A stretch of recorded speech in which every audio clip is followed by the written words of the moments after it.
Dr. Stephanie Mason of the University of what? Western what? Australia? Yeah. Okay, sounds good. He's like coming home. Yeah, School of Biological Science. Well, I guess I'm Center of Evolutionary Biology, really, but yeah. From this. Oh, hang on. Ooh. We've had an evolutionary biologist before. Yeah, well, I always think when I'm talking to zoologists and evolutionary biologists, I'm a comparative linguist. But when I'm talking to linguists, I'm an evolutionary biologist because I don't necessarily sound like a linguist to actual linguists. But well, we've got a couple here tonight. Sorry. We're going to get more focused in a second. I promise. No, that's good. I like it.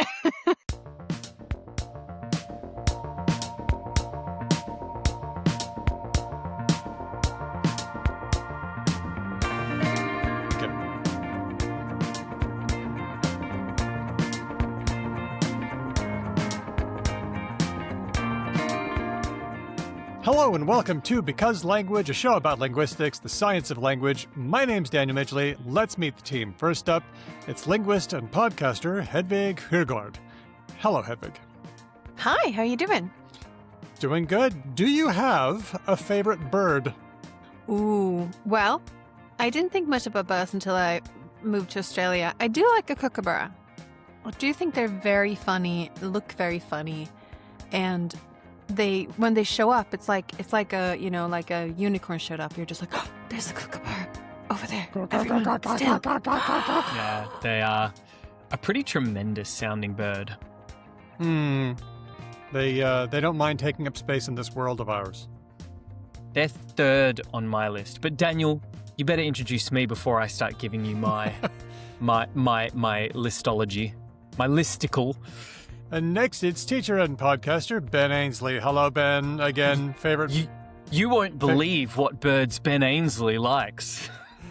That's the name of the listicle. So all three of my favorite birds are favorite because of the sounds that they make. And there is a hierarchy. In third place is the Australian bird, the kookaburra, which makes, for anyone who hasn't heard, just do yourself a favour and bust that out sometime because it's brilliant. My second favourite is, I believe, one of the topics of our show today. It is the magpie, Kulbadi in the Noongar tongue, from whence Daniel and I currently live. And I've always loved them because of the warble that the magpie makes. Again, if you have... That's very bad. Oh, Daniel's going with props. No. See, What I love, what I adore about the magpie warble, and by the way, if you are listening and you would like to Google, make sure you put Australian magpie in there because there is another bird, the magpie, which probably sounds like super trash and basic. What I love so much about the magpie call is its staunch refusal to ever be accurately mimicked by the human vocal tract. Like, never have I heard anyone do a good, authentic magpie warble. I believe the guest of our show today did a pretty glorious attempt. I don't know if it made the cut or not. It did. Okay, yes. Daniel, I need you right now to tell me, did it truly and honestly, put kindness aside, be clinical, did it sound truly like a magpie? Look, I think it's as close as an expert can come. That's a no. This is somebody who... That's a no. But you know what? I would have been disappointed if the answer was yes, because I adore how much they exist beyond human physical ability to mimic. And then I know this is a very long answer, but you fell into a special interest area, Daniel. So now you get the horns. Wait, Daniel. Do you think you and I can guess what's Ben's number one based on the criteria great sounds? Yeah, okay. What's the coolest sounding bird? Cockatoo comes to mind. Currawong. I will help you both out. Despite my first two birds being Australian, my favourite is not. So there's a couple of trees next to where I live where there's a nightingale. And they are loud and weird. Solid I don't know choice. if you know this. They make Mhm. so many different noises. We pass it regularly when Steve and I bike home, from the pub. And he always goes, "What is that?" And I'm like, "It's the nightingale again, I promise you." And he's like, "But it's not the same as last time." Yeah. And also, people say that nightingales sound pretty. That doesn't sound pretty. And I'm like, it is. I assure you, it's always the same tree. Look, there's It's that so fucking many. nightingale. There's so many birds that would be honourable mentions here, right? Like the lyrebird would be one, The like the superb ability to lyrebird would mimic, be one. right? Mhm. But Nope. Daniel, You love the Cassowary. meadowlark. I don't. Sorry, Daniel. Oh, okay. No. I'll give you one That's one of final my faves. clue to this is the 1 point version. It is without question the most spooky and ethereal of all birds in the world. The loon. Yes! Yep. The Yep. loon. I believe Woo! it might be called the common loon or the Eurasian loon. I'm not sure which one. I was lucky enough to finally hear my first one in the wild just a couple of years ago when I was doing my big ride across the Americas. And there is nothing, and I mean nothing, that I have heard in this world that sounds as truly evocative of like ghosts and spirits and wraiths and stuff as a loon. Often used in films as a way of evoking a strange sort of mood, even in like alien films, Yeah. which there wouldn't be any loons at Oh. all. Unless, true answer, they are in fact actually aliens living amongst us, which I Who would knows? buy. I'm going to have to say I'm really fond of the New Holland honey eater. I'm unfamiliar.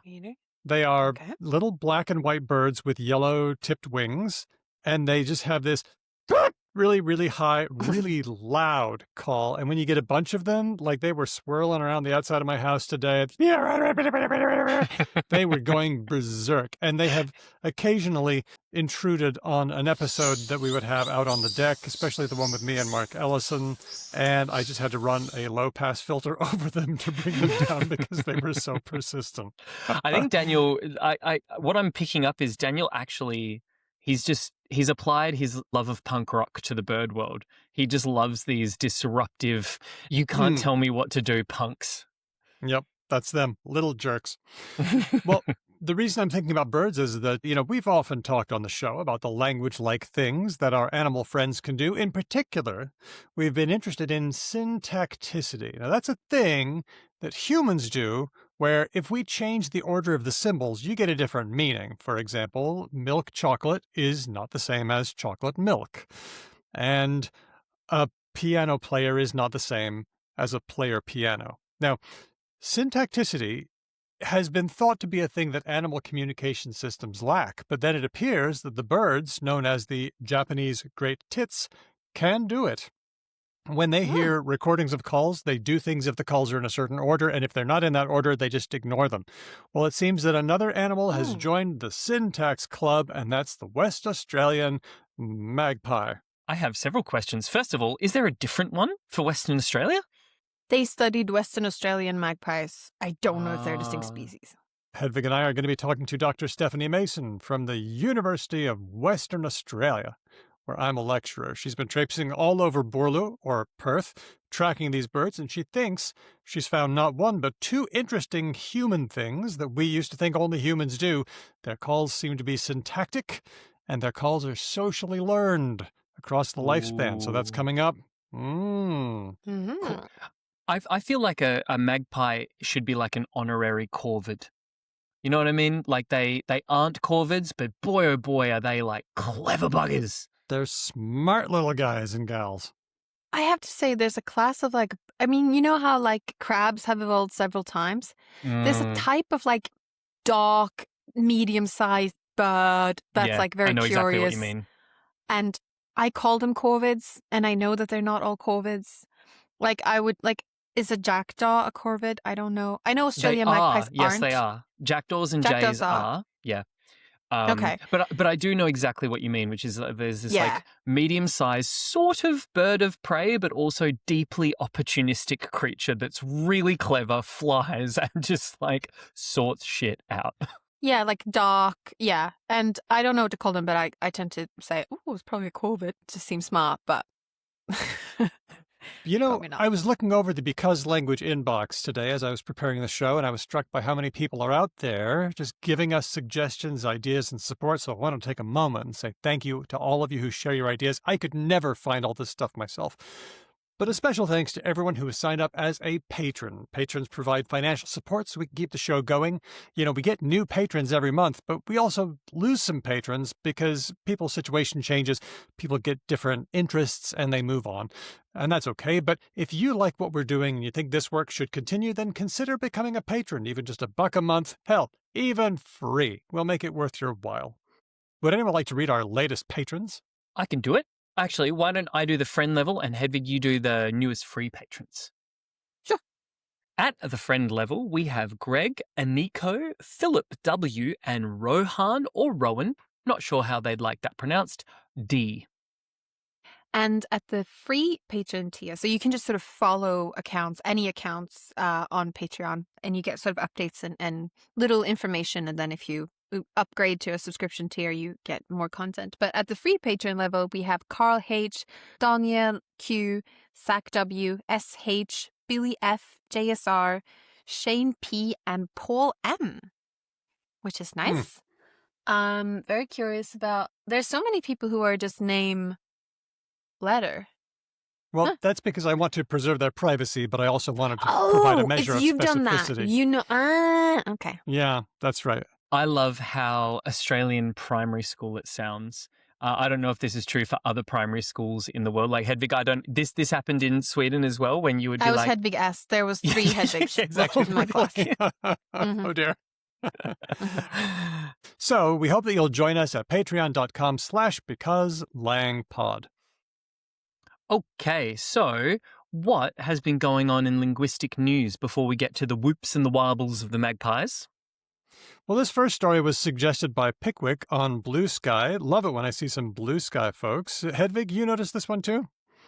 I had noticed this one in my feeds. So English is spoken in many places in the world, including in Jamaica. And there's a particular variety spoken in Jamaica, sometimes called patois.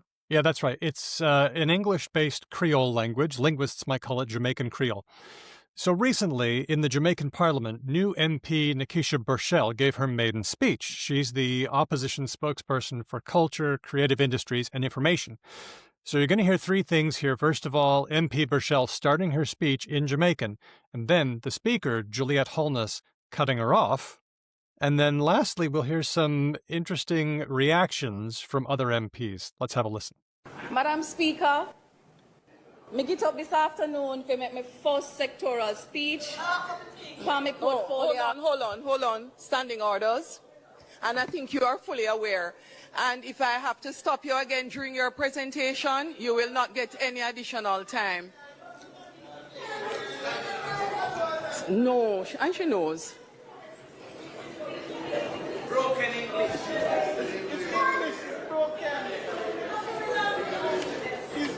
Standing order 6, page 3. No speaking Jamaican Creole here. The language is English.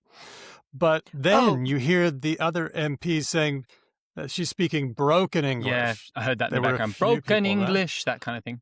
So she kind of ripped the lid off of a lot of nasty attitudes that Jamaicans have about Jamaican Creole, which is interesting because it's often the case, I'm thinking Singapore, but I could be thinking of a lot of places, where English-based countries can have a lot of people speaking a variety, like the Creole variety, but they're not proud of it. It doesn't have a place of prominence, and it's not allowed in official settings. So I can understand why she got stopped. There are rules about this. You don't get to deliver your address in any language you want. So they stopped her, and she likely knew that they would, because she was engaging in a form of linguistic activism, no question. And I can approve, but I can see why somebody else wouldn't. Yeah, it's funny with these things because these are political tools. People are using them. Like, they're not just saying words, they're making choices by the variety and words they're choosing to use. And you can see it going one of 2 ways if you're like a former culinary nation state. One is that you could embrace it as a part of national uniqueness identity and be like, yeah, we're not like the British. We speak like this and lean into it to different degrees. Or you could do what they are doing, which is like, no, we have a national rule that we only speak whatever they're choosing to call it, standard English or, yeah. Well, Jamaican Creole is certainly used enough in Jamaica. I mean, it's spoken by most Jamaicans as their first language. It's used on the campaign trail a lot. So, why not in Parliament? We talk often, or at least we did all the way back in the old show days, about how language does a lot more things than communicate, right? Like it communicates which groups we are a part of and aren't a part of. It tells people what things we care about and don't care about and that sort of stuff. It would be my guess that it would be the case that more refined forms of English tend to be concentrated in wealthier and more powerful and influential Jamaicans, and patois less so. As in, I think every Jamaican probably is able to communicate in patois. I don't think every Jamaican is necessarily able to converse in the level of English that the Speaker of the House was engaging in just before. Mm-hmm. And it is unfortunately a aspect of the Western cultural tradition that we have given many places a belief that there are some smart, clever, and sort of people deserving of being in power, and those people are usually like smarter and better educated, and I say all of those things with big air quotes. And that system, that cultural legacy, also says, well, you don't want to share power. You don't want to broaden the scope of who is part of the decision-making process, because it is our learnings that people who don't look like us, talk like us, think like us, are educated like us, are silly idiots that we need to kind of do better for. It's very paternal. So that's the sense that I get from what's going on there is the normative sanctioning and pressure of like, no, we don't use the dirty yucky talk. We use the good talk. It's interesting what Daniel said, that people have been using patois on the campaign trail, because after all, if you want to be elected by people, and if you want to, a lot of politicians want to appear one of the people. Like in Sweden, people always like, for some reason, we're obsessed with like eating hot dogs during campaign trail. It is like the way to show that you're like a man of the people, because like hot dogs. And in Britain, every people running for a prime minister, which is bound to happen soon again, it likes to be shown like having a pint in the pub, right? Yeah. And you want to be normal. You want to be like, oh, I'm an everyday person, even though you've been educated at Eton or whatever else. So that they're using patois in the campaign trail, it sort of would then be like, well, then naturally people are going to be like, well, why don't we just use it in Parliament as well? Once you get to Parliament, just stop, right? It's almost as if for all of these people, there is actually no scaffolding that actually supports any of their beliefs around language or anything else. It's just, what can I do that will work and get me more influence, power, and prestige? And if it means drinking a pint like a fucking ponce and being like, look how of the people I am. And pretending like you like don't just, I don't know, sip Baudelaire over your pheasant or whatever.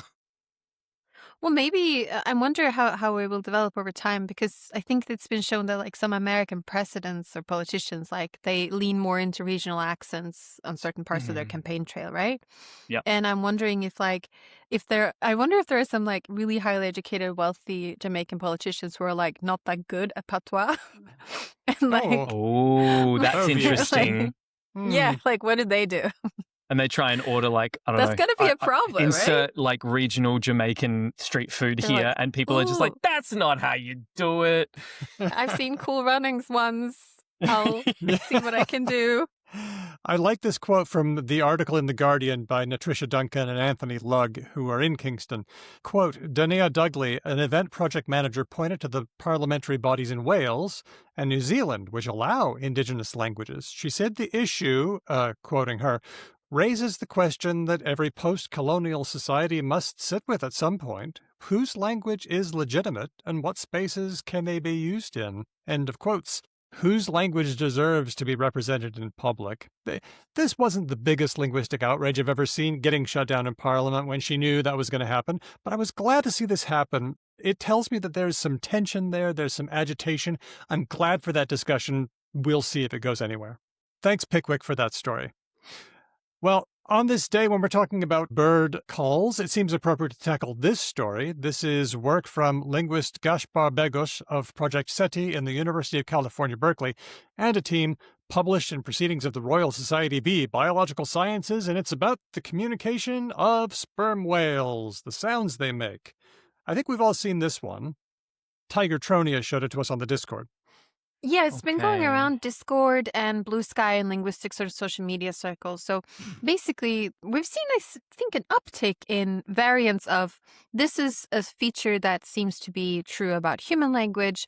Is it unique to human language? Let's see if it occurs somewhere else. So we've seen this with lots of things, like Daniel said at the top of the show, with syntacticity and social learning, as opposed to just like innate hard coding of calls. And now, in this case, this team has decided to try and understand whale song. So you might have heard whale song. It's just like a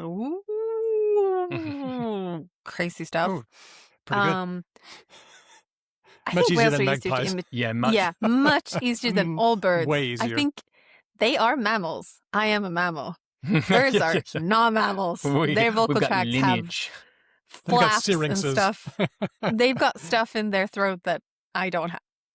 So in this case, they segmented the sound into smaller segments and studied whether there were sort of clusters of sounds, and they found a couple of things. One of them, if I remember correctly, that there are long and short vowels. Did I remember that correctly, Daniel? Yeah, here are the basics. find They it. were looking at the patterns they use. The sperm whales use clicks, these patterns of clicks, and they're called codas. And in the paper, they sort of conflate codas and vowels. I guess that's metaphorical. So these are the vowels that they use. So here are the basics that they found. They found two kinds of vowels, or they'll call them codas, based on the patterns of clicks. They call them A codas and I coda. That's the letter A and the letter I.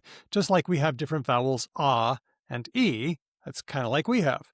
They found that the A codas are longer than the I codas, just like our ah vowels are typically longer than E vowels. They also claim there are long and short vowels, like that the whales distinguish between long I and short I, just like we do. And when they make a sound, it changes the way they make nearby sounds, just like we might say, what's a really good example? This is Pancake. consonants. Oh, yes, pancake. Well, I think it's a good example. So this is a thing not everyone does, but when you're making the sound pancake, you could think of it as combining pan and cake. But what happens is while you're doing the nasal in the middle there, the N, your throat is already anticipating that, like, after this, I'm going to do a K sound. So you get this nasal that like becomes a K a little bit in the middle. And that actually is it's sort of like velar nasal almost. So you can think of it as you're almost saying pang cake. Not everyone does this, but a lot of people do.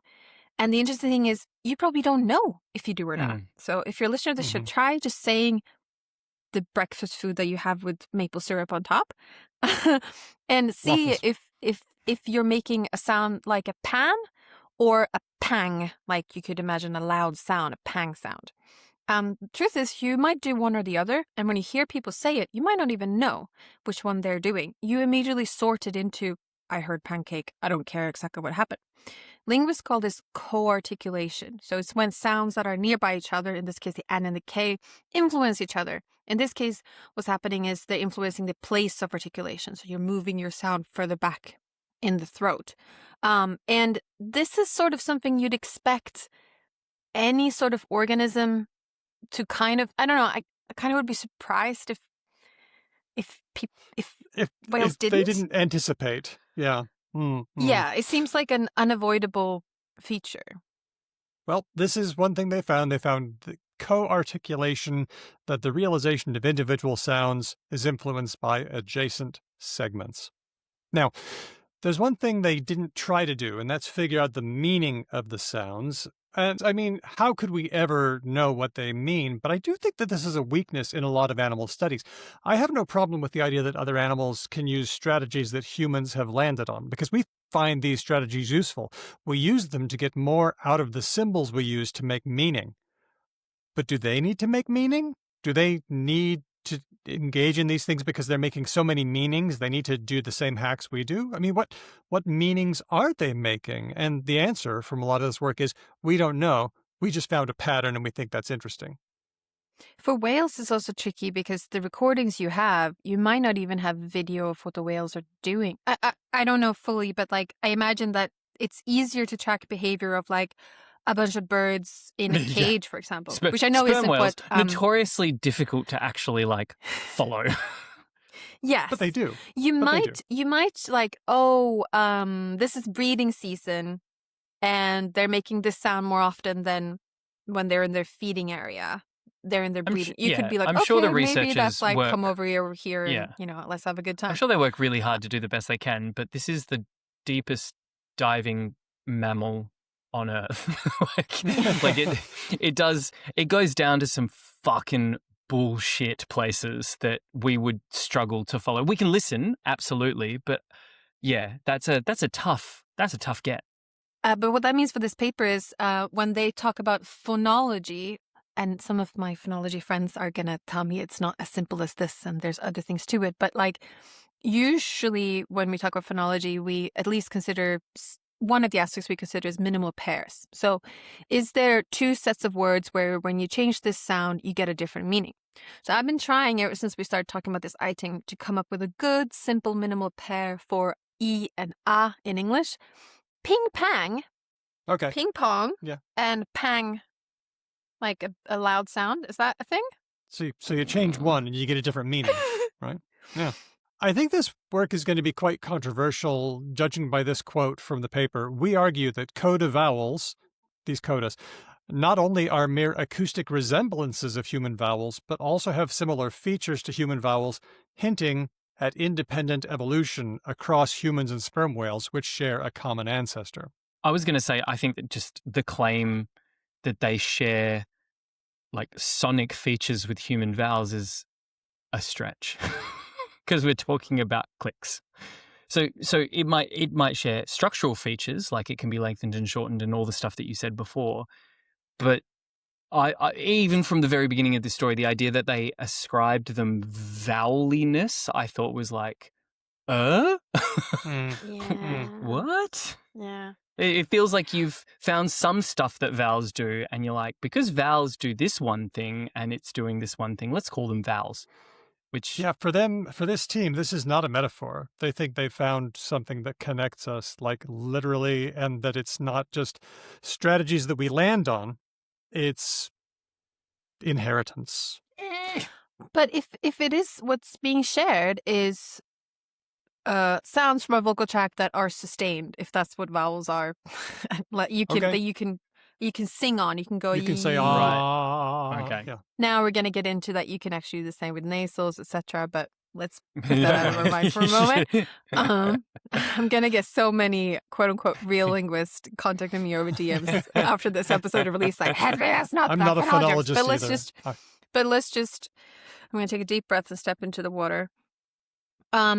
Why would it be an independent evolution? These sound quite basic things of how like auditory communication would work. So why couldn't our most recent shared ancestor do this? It would just be something that you kind of gotta do. There's no other good way to do it. If you're a social species that's like running around trying to coordinate action and you want to like, get over here, get out of my face, let's have intimate time. I want to be fed. Get away. Go away. I hate you. That's roughly, I think. That sounds like something maybe our most common recent ancestor could be doing. I don't know. I mean, I know it's a very long time ago, whales and humans, but like, I don't know. Well, yeah, and by that logic, surely everything else that could conceivably have a linking point somewhere back there. So there should be a fuckload of other animals that you would see this in, right? Like you should see it in like dogs and bears and pigs and fucking all sorts of other things. So what do you think? Any final words? It's cool work. I think it's cool work. I think the framing is a little bit maybe hyperbolistic. What's it called? Look, I will say anything including whales is fucking dope, right? Let's just establish that as a baseline. Whale shit is wicked shit. So I'm never going to hate on a thing that's dealing with whales. But as with most like animal language stuff, it's kind of like, like if I squint real hard, I guess I can kind of see what you're going for here, but it's a lot of squinting. As communicators, we often use terms like sentences and vowels because people understand them. But I think sometimes they might not help convey what's really going on. It might convey a misleading impression that, oh, whales are speaking a language like ours, and if only we knew it, then we could understand them and we could talk to the whales. And that's, in some of the discussion that I've seen on the web surrounding this article, that's been what it is. Wow, talking to whales would be really cool. And that's not where they wanted to go. But I think that's where their framing takes people. If you're a listener of this show and you're interested in animal communication, I can really recommend looking into some of the deeper literature on this, especially around a guy called John C. Lilly, who made some famous dolphin experiments in the 60s and 70s, including, I believe, feeding dolphins acid and trying to teach them English. There's one of my favorite podcasts just now are running a special 2-parter episode about the history of this guy and what he's been doing. And we like to see ourselves in other animals, and sometimes I think that we both anthropomorphize the animals too much and also don't really recognize them on their own terms. Like, whales are really cool. Like, a lot of the things they describe in this paper is really cool on its own. Corticulation, though, I think that's what they're describing sounds so similar to what humans do, but it also sounds similar to what I suspect that kookaburras do. Like, I think you don't have discrete sounds. Like, people don't go like P, A, and K, A. I forgot how pancake works. But... You're just 3 goblins in a Hawaiian shirt, aren't you, Hedwig? Yes. Hand me some more of those pecanadas. Yeah. Yeah, Oh, I whatever. love the Mapale syrup that goes all over them. I'm terrible with letters. But I'm just saying, like, no one produces discrete sounds. Whales also don't produce discrete sounds. Like, of course they, like. So, of course, they're going to blend in a little bit. Yeah. Okay. Well, thanks, Tigertronia. Let's move on to a story given to us by James on our Discord. In English, we've been talking a lot about the question of a non-gendered third-person singular pronoun for a few hundred years now. We have he, we have she, we have it, we've got they. We've got a bunch of stuff. We're especially talking about it now that the concerns of non-binary people are now being taken more seriously. Well, the same thing has been happening in China. And now, a new non-binary Chinese character is joining the Unicode set. It's pronounced ta, and it has what looks like an X in it. What's interesting about this is that Mandarin Chinese actually doesn't have a distinction for a third-person gender in spoken. They're both ta. I think it's the first tone, if I'm not mistaken. And so the place where you have a distinction is in the writing system. So when you write it down, you write it differently, but when you speak, you say the same thing. I was reminded of this because I've been watching Crouching Tiger, Hidden Dragon and Hero, two I think it's wuxia Hong Kong movies with Kung Fu. And there was a sentence that I understood. Someone said, Tashi Woda, like, she's mine. Like, I'm going to fight her. Oh, right. When everyone's fighting, you're like, I'm going to take her out. And so it was ta. It was ta. And in the translations and stuff, they write she. But as he says it, technically, unless you know the context, you don't know which one it is. But when you write, you do make a distinction.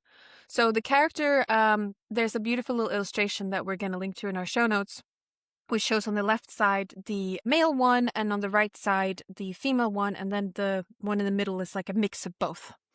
If you're watching the video, this is on the screen now. So what you're looking at there for our listeners is you'll see that it's in 2 chunks. For the he version of ta, the leftmost radical is the male, and the other one is it's pronounced ye. which can be translated as also, but that might not be relevant here. But if you're looking at she, the female version of ta, then the radical on the left is the woman radical. What this will have is neither one of those male or female radicals. It'll just have what looks like a letter X, and that will also be pronounced ta, same again. It looks really similar to the he one, I must say. It's only one stroke away from the male one. But that's true.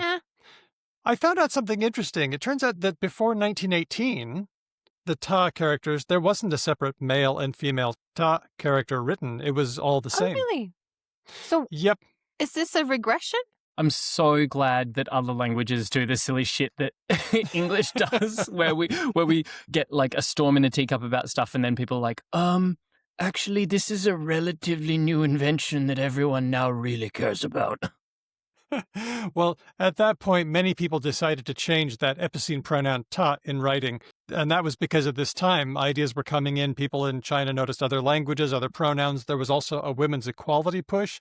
So many Chinese people decided to adopt the she pronoun, the version of ta, in order to highlight women's accomplishments. But now that that pronoun has been gendered in writing, now there's a desire to add that third variant with an X on the left. And now the Unicode Consortium has given it the nod, so you're going to see it on a computer near you. I know we've talked about gendered pronouns in many different countries before, and also other expressions of male, female, gender binary in languages. And it's worth noting what you just said, Daniel, which is there's also the other side of the coin where people say, no, we want to have a distinction because we want to highlight that it is a woman doing this job or a woman doing this thing. Or we want to highlight that it's actually a group of all female doctors. In like a lot of in European languages, you'll get different ones. And we want to highlight that most of the time, because in some languages like French, if there's at least one man in the group, then you get the male gender for the entire group. Say 99 women and one man, it's like male. All men. Or neutral, you might call it. Yeah. And some people see that as a worthy feminist women's right point in the other sort of highlighting it. So it's not as simple as making it neutral is something that attains all these goals.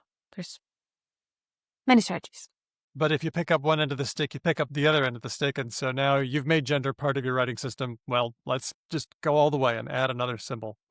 Yeah. So it's all part of the discussion process as we negotiate life using this tool we call language. Thanks, James, for that story. And finally, this one was suggested by Magistra Annie. Did you know that Marco Rubio, the U.S. Secretary of State, was banned from China in 2020, and yet he just took a visit with Trump? How did he manage the ban? Different name? Yep. I'm Mark. Wait, was that Rubin? Was that the truth? That was the truth, because we're talking about China, right? This is Chinese writing. Here's what happened. He's been a critic of Beijing and how it's been treating minorities. So when things went bad between the U.S. and China in 2020, he was banned along with some other U.S. officials. But then came his trip with Trump. They didn't want to walk it back. So they just changed the character they used to write his name. There's a lot of ways to write Ru. God. So Marco Rubio is still banned, but Marco Rubio is fine. Just use a different symbol. I think this is hilarious just because, A, it's political kabuki and this face-saving stuff, which is very Chinese. But there's an extra angle. The Washington Post reports that the old Ru character, if you're watching the video, you'll see it on your screen now, it was a neutral character typically used for surnames. The new one carries a different meaning: rash, rude, and clumsy. Burn. At least they got him on that. But that's, that's such theater. Like you said, kabuki. Like, it's just like, jumping through funny hoops. It sure is, but fun to watch from a linguistic perspective. Thanks, Magistra Annie, for that. And now it's time for Related or Not. And we have a new theme. This one's from Hugh Sticky. Hugh Sticky, he had already sent us a theme that I think of as, like, we've been having it in heavy rotation. It's the rock version with Ben's voice. Fun. But he sent us a new one. I think it's a bit Jim Reeves-ish. Let's have a listen. I don't know what that means. I'm ready. Bring your sweet lips, darling, closer to my ear, and whisper the words that I'm longing to hear.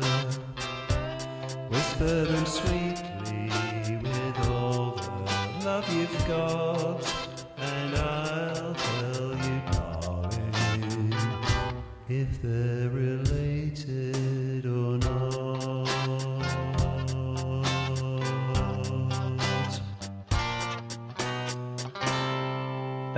That's some lovely crooning.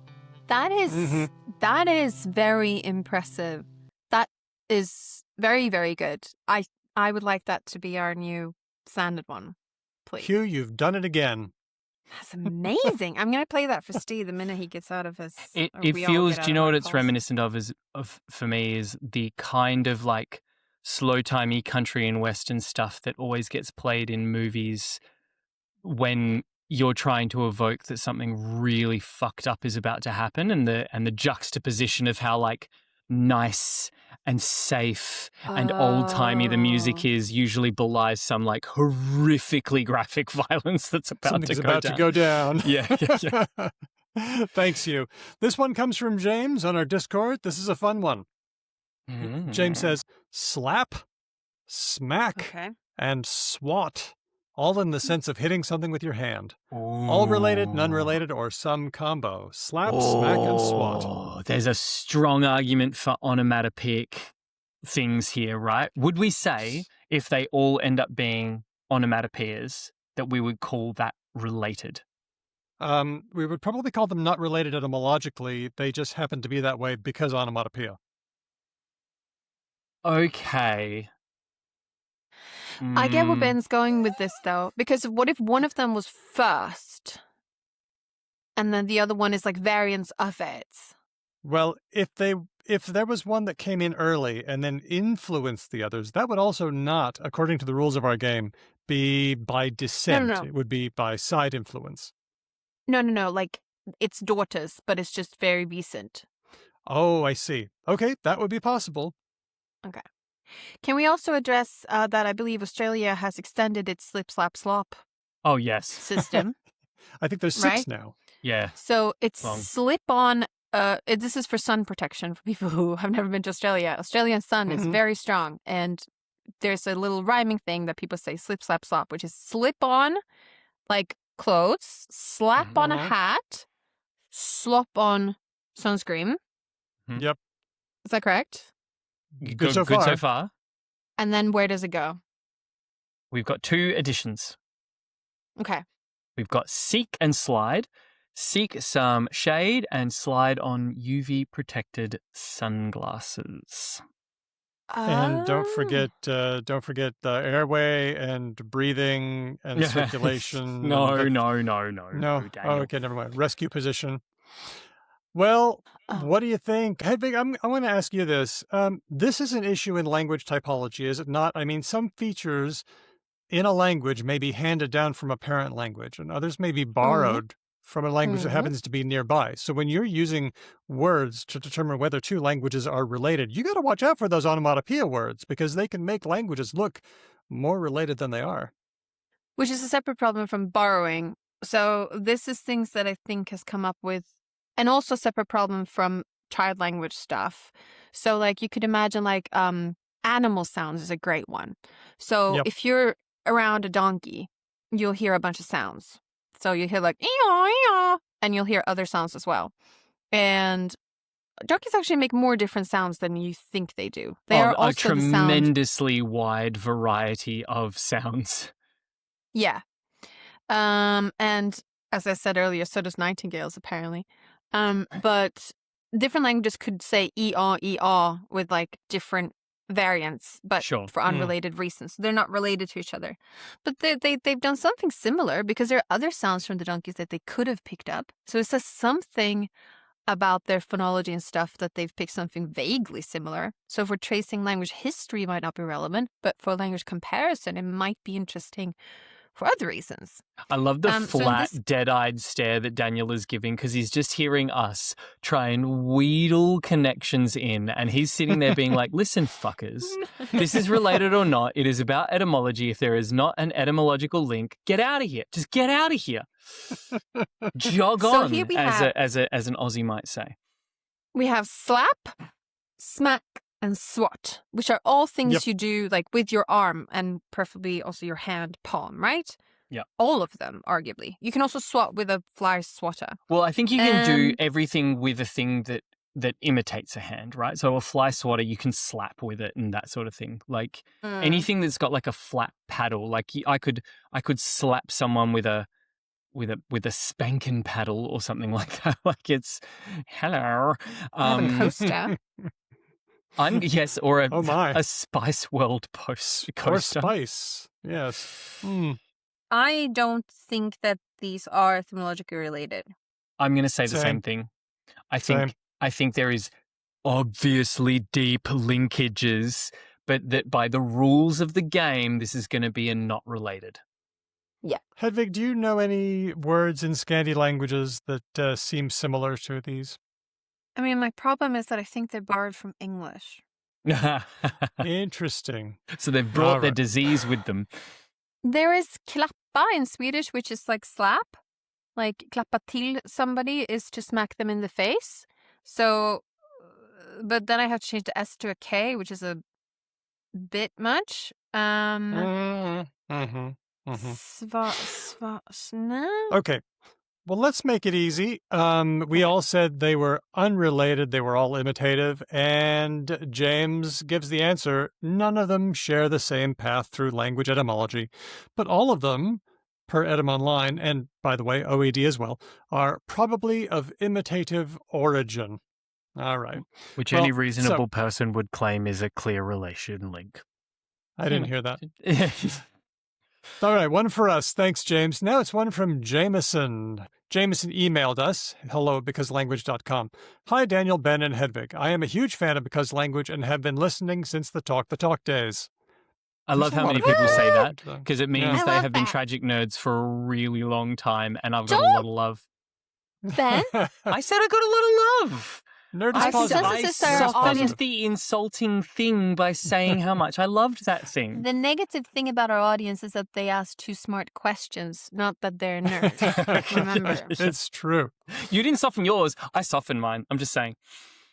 Anyway, Yeah. my son was asking me about Latin phrases the other day, and I reeled off a few from the top of my head. One of the ones I thought of was just a few. Sorry, hang on. Just to be clear, I got flack from QED. both of you for being like, our listeners are tragic nerds. Jump cut 30 seconds further into the show when it was like, and then I rattled Love off it. Latin phrases off the top of my head. Yeah. No, that wasn't the good bit. The good bit was that the son was like, Lauren Father, what are Nixon. some Latin phrases that you can think of? Anyway, sorry. I'll just wallow in my rightness while you continue, please. Veni. No, I'm going to do it right. Veni vidi vici. Nice. Any others? I Persona non grata.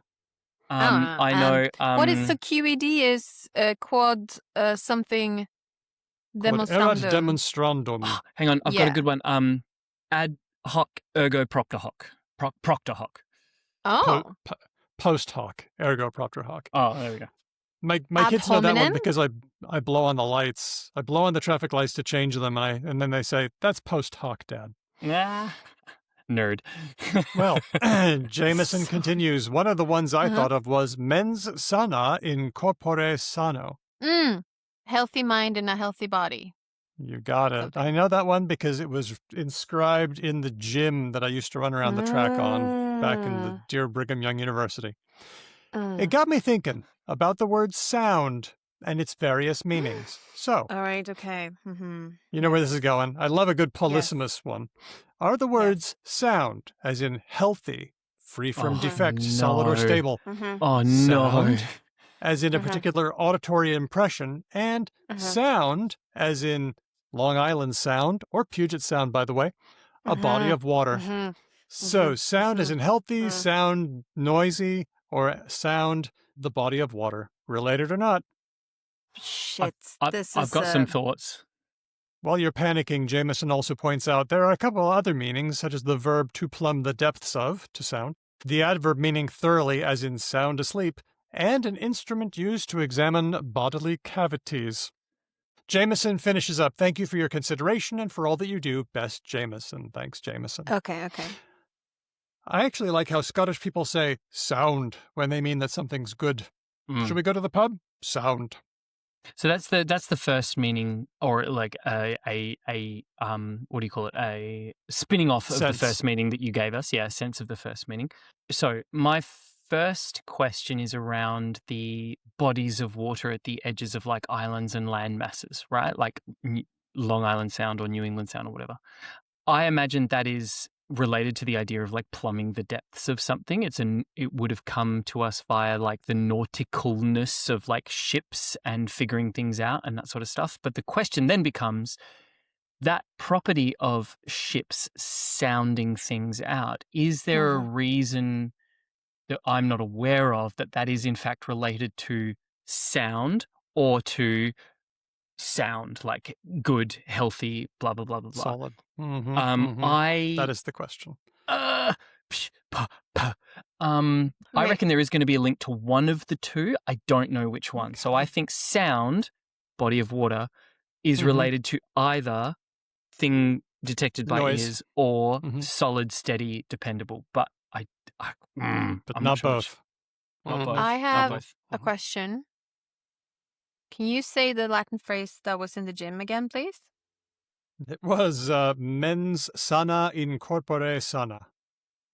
I think that the sound, as in that's a sound idea, is unrelated to sound as in a noise. And I think that the noise is related to the nautical stuff. Because I think you could use sonar or something. So we also have sonar and sonograph. And those also have to do with sound, right? And then we have sana, like that's also to do with health. And I think they're going to go back to separate roots. I think there's been some analogy, but my problem here is that in Swedish, the nautical sound outside of some islands and a sound idea are also spelled exactly the same. Oh, yeah. Fuck. But the sound auditory thing is not. That doesn't, as far as I know, exist at all.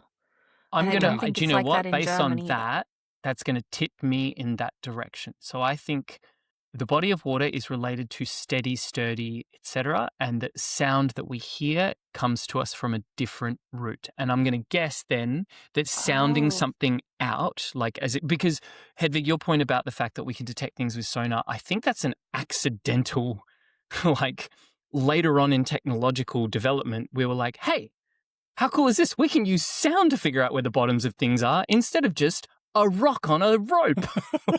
So wait. It was like, gee, I wish there was a better way to do sounding. And somebody said, say that part again. I think I don't know if that happened, but I think someone at some point was just like, you guys are not going to fucking believe this. Like, I just found a way to figure out how far down something is. Tell me how I figured out how to sound out how far down the bottom is. Get me to tell you. And they're like, I don't know how did you, what? No, that's totally separate words. Whatever. I think sound, sanu are different, and that somehow two out of these words go back to one of them, and one goes back to the other. I think there's a set of 1 and 2 here. Yep. Okay. I think they're we're in all disagreement related. about what the set is. oh, Daniel, big swing. Oh. I said all related. I think the through line is something like healthy. Something is solid or healthy, and that moved, by the way, to soundly asleep, so you're solidly asleep. And when something seems solid, it often sounds solid or good, like a watermelon or something, which is kind of like sounding when you're thumping that thing. I think the body of water doesn't have a certain sound. I think it's solid. And that's what I think the connection is. But I'm saying all three. Okay. Oh, because it's shallow. Okay. The answer is they're either all of them related or ain't none of them related. What do you pick? Hang on. Yep. What do you mean it could be both? Or you're just saying now you're giving us... And he's saying that's the answer. It's not what I said. Do you want to swap?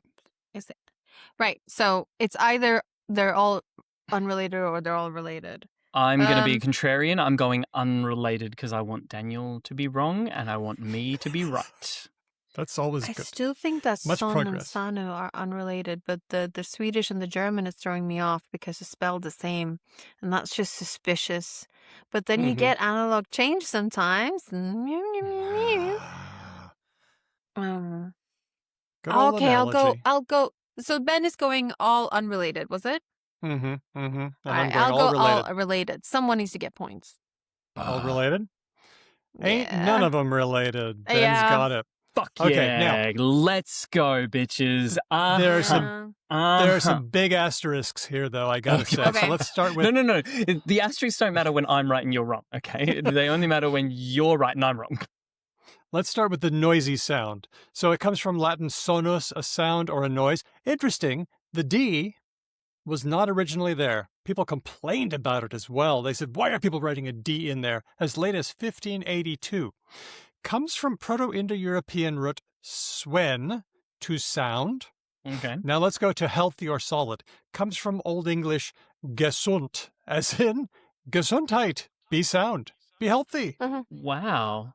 So that's how sound and Gesundheit are related. That's fascinating. And then they go back to Germanic root swen. Now, didn't I just say that the Proto-Indo-European root for the noisy sound was swen, and now we have healthy or solid goes to swen? This is why I don't fucking trust Indo-Europeanists. That sounds like the same as Proto-Indo-European. Is it the same? Not as far as we can tell. The OED says the ulterior etymology is uncertain. I really want to connect Don't those. enjoy this. I don't like that at all. Now, a narrow channel, the sound of water, comes from Germanic, not swen, but swem, to move, to stir, and to swim. And that's why it's related to swim. So, as far as I could tell, none of them related, but do you buy that? As Anatoly Lieberman told us, when you're in the starry sky of etymology, it's easy to break your neck. Unless you're me, Enjoy that. in this instance.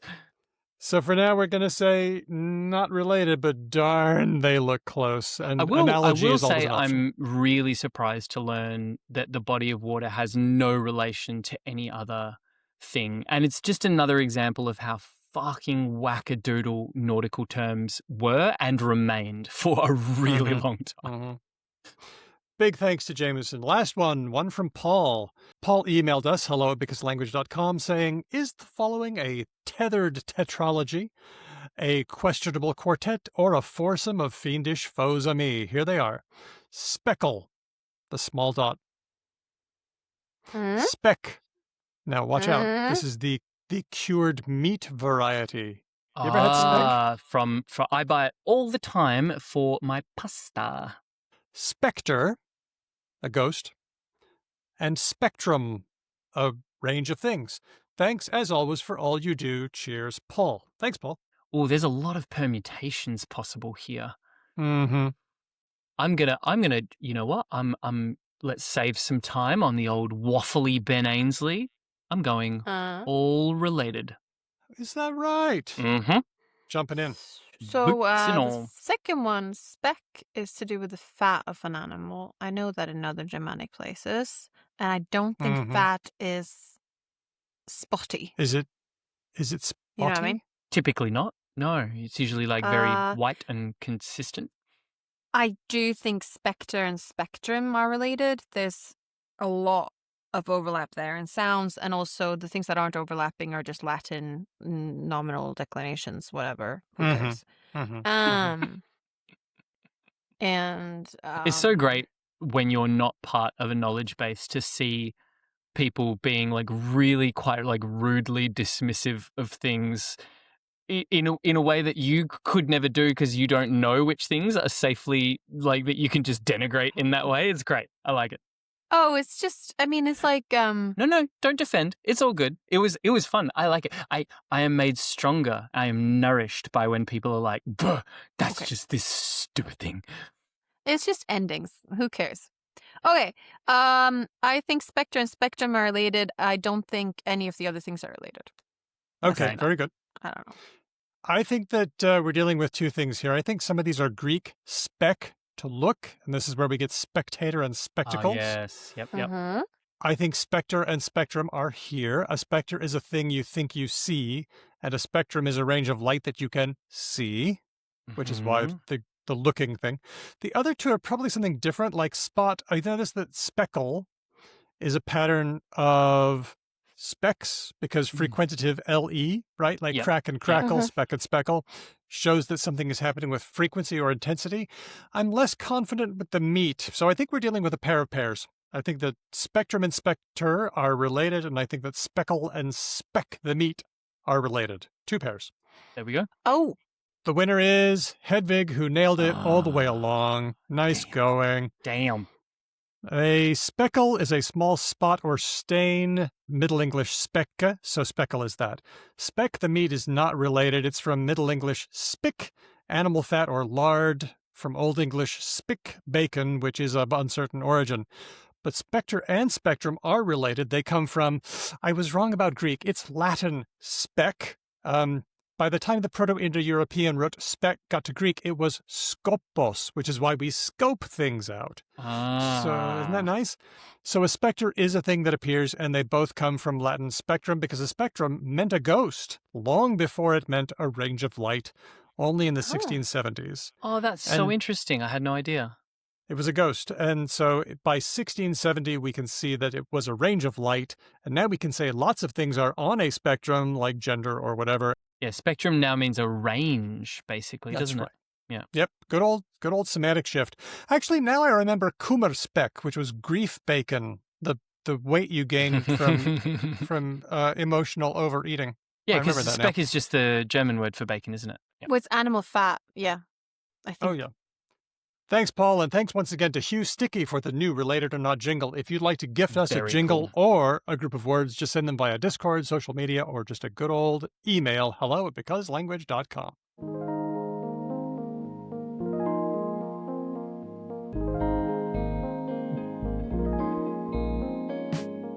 We are here with Dr. Stephanie Mason of the University of Western Australia Centre for Evolutionary Biology. Hey, Stephanie, how's it going? It's going very well. Thank you for having me on the show. Well, thanks for coming on. Hedvig, are you excited for this one? Because this has a lot of interesting things for me.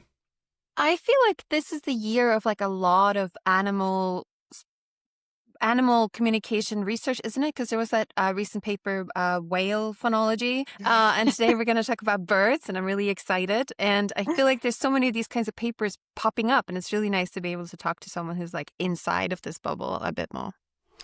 Yeah, very cool.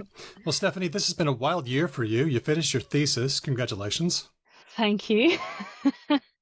All the media that you've been doing, all the attention, what's this year been like for you? It's been an interesting one. I had this sort of naive view in my head that I would finish my PhD and I would have this lovely relaxing break, and that's really not been the case. So, yes, I'm sort of in between positions at the minute, which is meant to be my break, but I'm doing probably more work now than I was doing when I was doing my PhD. So I haven't quite figured that out yet, but yes, it's been pretty hectic. It was very nice to finish this kind of body of work and get the first chapter of it published. It's yes, I'm sure we'll get on to the topic of this being often controversial work, but it's hard to kind of get it out there and frame it in the right way that works for everyone. So yeah, it's been a big task, but yeah, it's really nice to have it kind of start getting out into the world anyway. The framing has been an interesting aspect of this. As a media person and as a science communicator, I am really interested in this, so I think we'll dig into that pretty heavily. But first, tell us all about you, your research, and how you got here.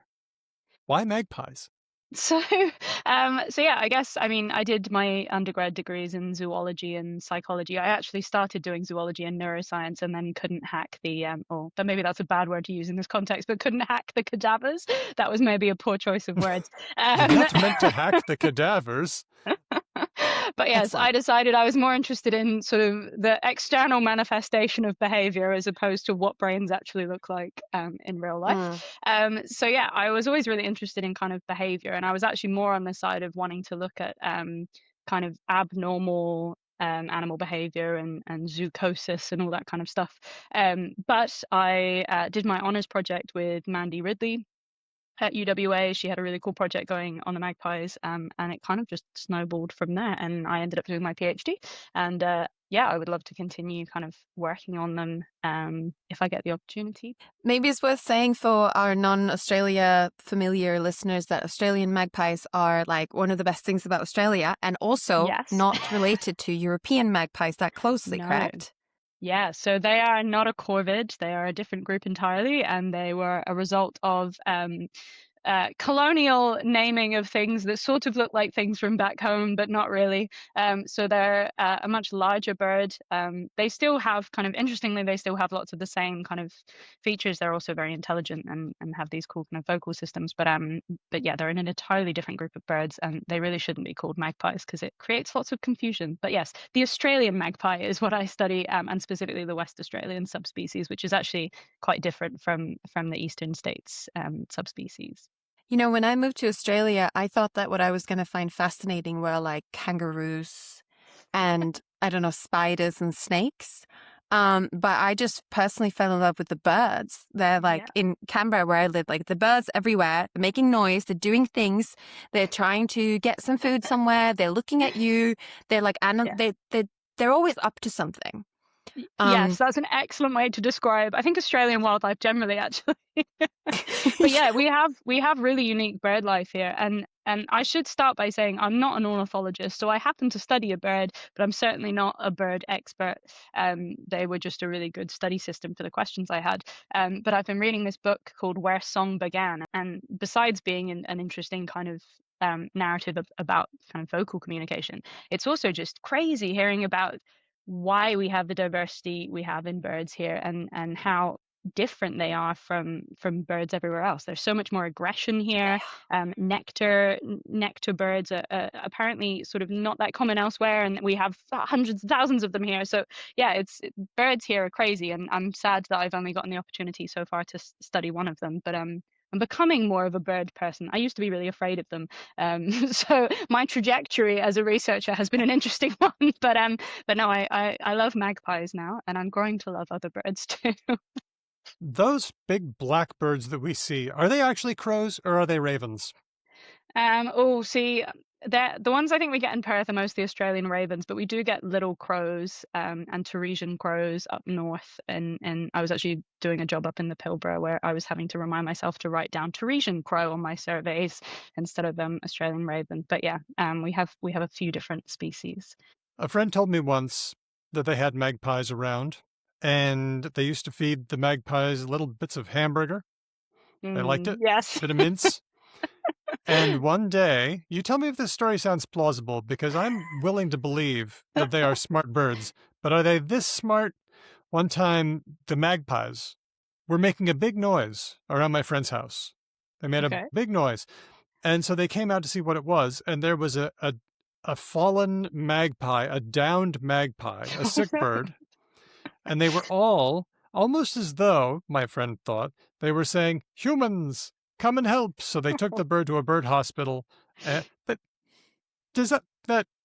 that's probably not a thing. I think that animals seeking help and falls into the same realm as sort of animals mourning, which may well be a genuine thing, and I think it probably is, but it falls into a very contentious area of animal behavior that I avoid with a long pole as much as I can, because yes, I think there's sort of I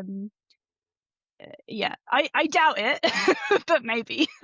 It sounds like the kind of thing a human would look at and think, oh yeah, that's what they're doing. Yeah, this field is actually a really interesting kind of minefield for anthropomorphizing and really avoiding anthropomorphizing. And I think, yes, you have to be very careful about what you conclude from the things that you see. But no, I mean, curiosity in animal behavior is a really important thing to have. And if that means seeing humanistic sort of elements there in things like calling for help and mourning and stuff, I think that's useful in its own way until it can be proven or disproven or yeah. Well, it's really hard to tease these things apart, and yet we as humans really want to like read in intent and complex things that maybe aren't there.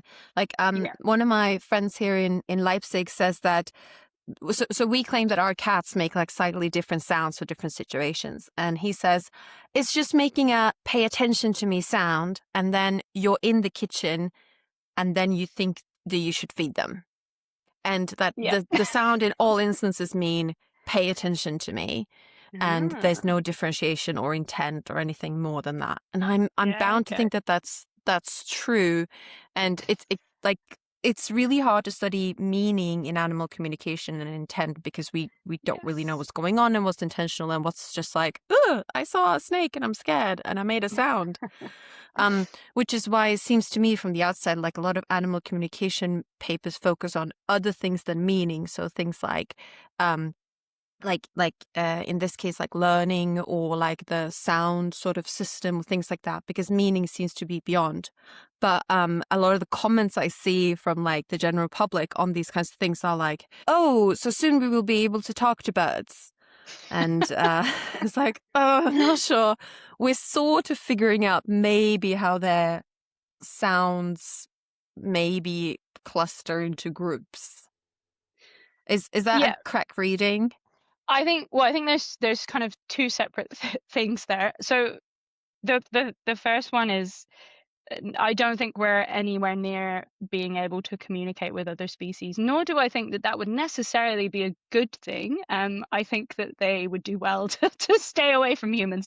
But meaning, semantic meaning in animal vocalizations, I can't say anything about cats. I certainly have never read any research on cats. I don't know if that's something that's out there that I've missed or that it just hasn't been done.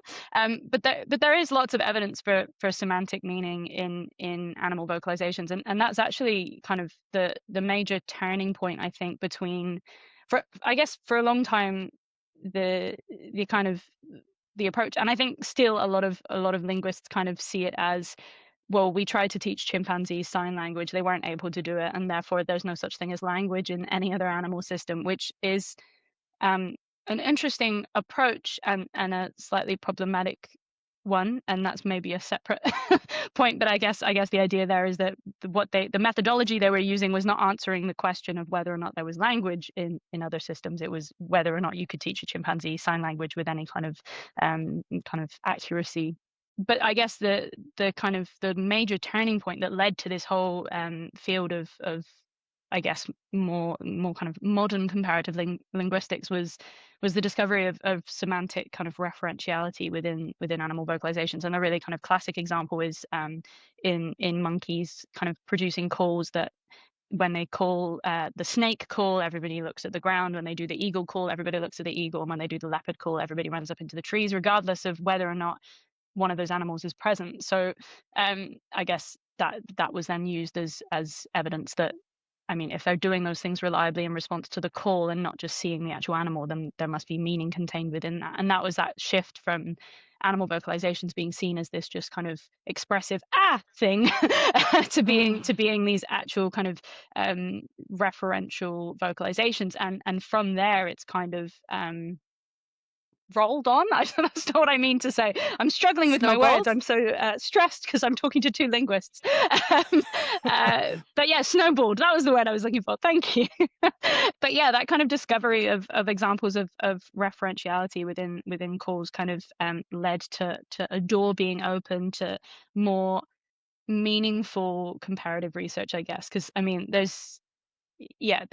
I don't think there was ever particularly reliable evidence of chimpanzees or gorillas or whatever it was learning to use human language in the form of sign language or lexicograms or whatever it was. But this shift kind of refocused us to looking at, well, sign language isn't really relevant to how they live their lives, and it's an odd approach to test capacity in that particular species or that group or whatever. Teaching monkeys human sign language or even adapted sign language for chimpanzees is not as interesting maybe as just like looking at what they are already doing in their own groups, because even if you can teach an animal certain complex things, if that is not something they're doing in their own social situations, then that just means that there's some sort of abstract capacity but it's not really being used. There's an example in some literature on another part on human language about like for, thousands of years, humans could run and jump, but it was only when we invented the Olympics that we started jumping and running in very particular ways. We always could, but we didn't really need to. Pole vaulting has no function outside of. Oh, now I really want to think of a function for pole vaulting in everyday life. I mean, maybe I'd like to incorporate it. You could get across a gap. I don't know. There's maybe a use, but the point is humans could do it for a long time, but they didn't. Maybe there are some primates who can use some science, but they don't really. And I kind of would expect that evolution would be driven by what we do, not what we can do.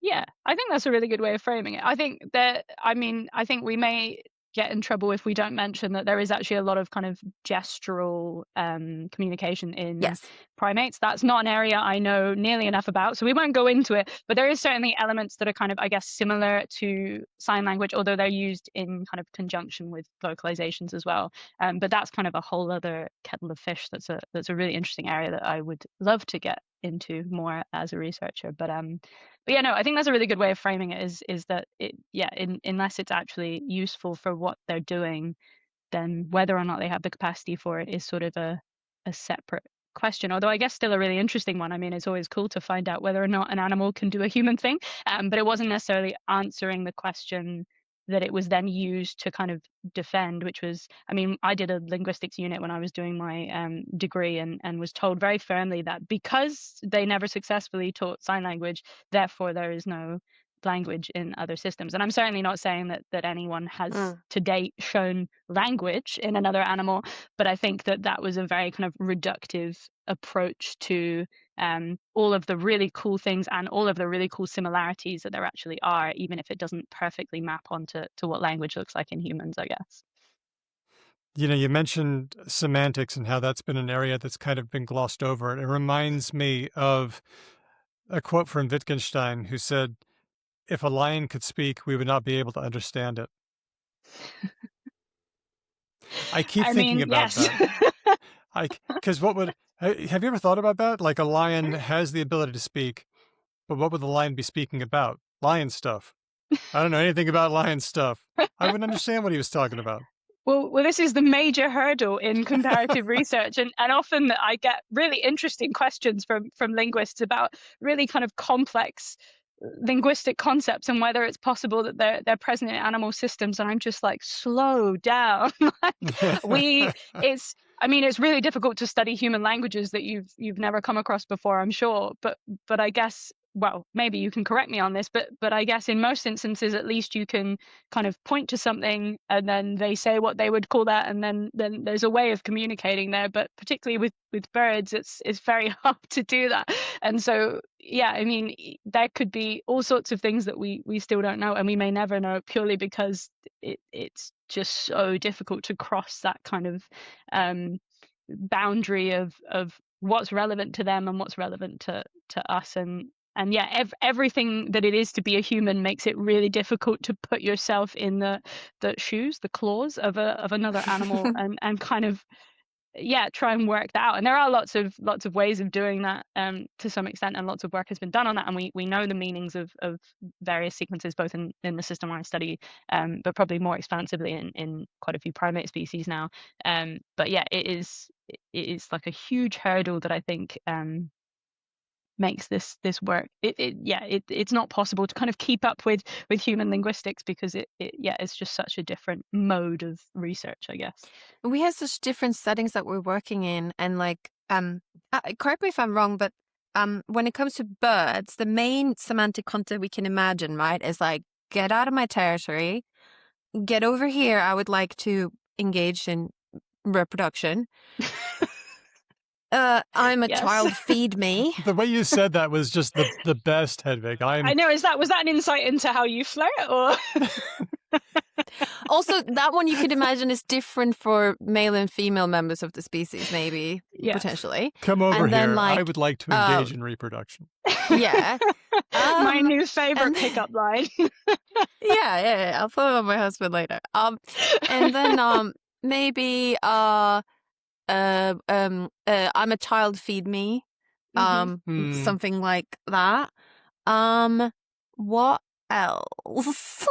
Well, that's actually something that was really interesting that I don't know that I really this sounds really bad. I don't know that I really thought about that until I had my viva and I was defending my thesis to a primate researcher who was asking, I mean, to give some context, this work really started with a PhD that came before mine. So the wonderful Dr. Sarah Walsh started this work on the magpies, looking at their call sequences, and she did a really good job of kind of describing the system for the first time and categorizing the repertoire. Like I've already kind of alluded to, it's a huge undertaking to figure out the meanings of, and they produce over 100 different call sequences, and it's a really big undertaking to kind of figure out what all of those mean. So we do have an idea of what some of them mean. We know that they're all kind of alarm or alert vocalizations and relating to that kind of get out of my territory, or there's a fox or there's an aerial predator, but we don't know the specific meanings of lots of them. But I'd never really thought about, well, actually that's quite unusual to have such a varied repertoire, but all of it relates to threats. So they do have other vocalizations. So they have kind of their call sequences are one aspect, and then they have kind of song, which is they do warbling and chorusing where they all synchronize and all sorts of cool stuff, which serves kind of a separate function in kind of group cohesion and also territory defense, but then also kind of mating. I don't know if you've ever heard a magpie singing in the middle of the night, waking you up, but our kind of going theory is that might be to alert members from outside of their group that they're welcome to come in and come over here and reproduce, as you put it. And then they have begging vocalizations. The fledglings babble as well. So there's all sorts of different things going on, and there's kind of different context they're referring to with those kind of vocalizations, but as far as we can tell, all of their call sequences relate to kind of threat contexts. And I'd sort of just been like, yeah, that's fine, whatever.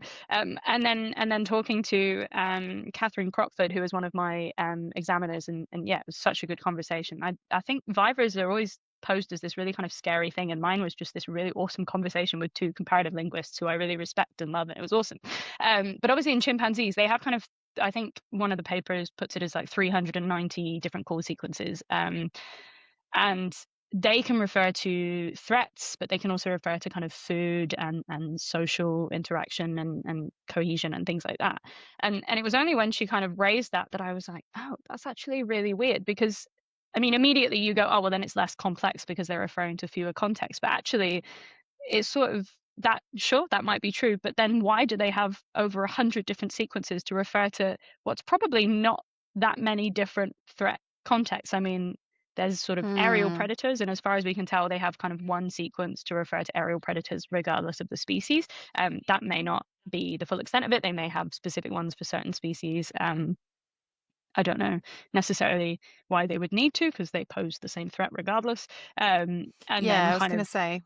yeah, like mobbing if there's an intruder from another group, because the Western subspecies are very territorial and they maintain these really kind of stable family groups. But really beyond kind of aerial predators, foxes, cats, snakes at some of the groups, though not at the ones we study on the UWA campus, I don't think, although maybe someone can tell me they've seen a snake on campus. Yeah, that would be cool. Not in 25 years. But yeah, it's actually really kind of, it's sort of a whole other kind of unexpected question that came out of literally my viva, and that was the first time I'd ever really thought about that, because I was so focused on what does the development look like, what are the ordering rules that they're using, that kind of stuff, and meaning was too big an undertaking to kind of approach in my thesis, and we already had a kind of basic understanding that these were semantic sequences. We just didn't have the kind of the time and manpower to work out what every single one referred to. I can't really remember what started me on this spiral of talking it was about just that sequences now. The semantics. No, Yeah, we the were semantic stuff, yeah, we were maybe perhaps starting at a little bit the wrong end for getting to your paper, actually, because yeah, maybe, semantics perhaps. is not Yeah, part of it. we're But getting when you there. talk about animal communication, sooner or later, semantics comes up. 100%. So Yeah, well, so that's what happens in the media versions. People jump to it. They go right there, or they go like, oh wow, so they have language, they have syntax. And I just want to say, since we're talking about territoriality, it's okay with me if they have language. I don't really care. I don't know if they do or not. But you know why? Because I don't know what language is. on the show, we've had lots of talks about what language is. And I think that we've kind of arrived at this thing where you can't really tell at what point a communication system becomes language. It's kind of like Wittgenstein again with his family resemblances. Like there are some communication systems that have these attributes. Human language has these attributes, and other communication systems are going to impinge a little bit. They're going to use some of the same strategies that we use. And I think that's something that we've come back to over and over again in animal communication, is that there are strategies for doing what we do, for making meaning, and we're going to, all of us with brains, birds, apes, humans, dogs and cats, we're all going to use some strategies, and that's fine with me. Hedvig, do you agree? I am the best way to learn something is to make a statement, like make a hypothesis or claim, and then get feedback on why you're wrong. Like that's how we all progress, right? I That's love how this it as goes. an approach. Yes. Yeah. And I think that in a broad sense, communication is broader than language. And I think we can say that there are animal communication systems where individuals are transmitting information to each other and they're coordinating action, for example. So like you were describing that there's also different threats. So the point of telling other members of a threat is so that they go and do the right action. Like they run away or they hide or they do whatever they need to do for the species in a group to survive. There's a sort of evolutionary advantage to the group surviving instead of just every member for themselves. That's why we expect social species to have communication systems and non-social species don't. They just lone wolves. Cooperation. Then I think that there's maybe, it's not like a territorial thing, but I think that usually when people mean language, I do like this classical linguistics notion of like arbitrary bits making up larger parts that then have meanings that are conventionalized. And I know that that's not like a hard cut border. I know that there is iconicity in human language, spoken and signed, and I know that there can be arbitrariness in animal communication systems, but that sort of is what I'd expect the distinction to be, kind of. Oh, okay. So a lot of people would say syntacticity.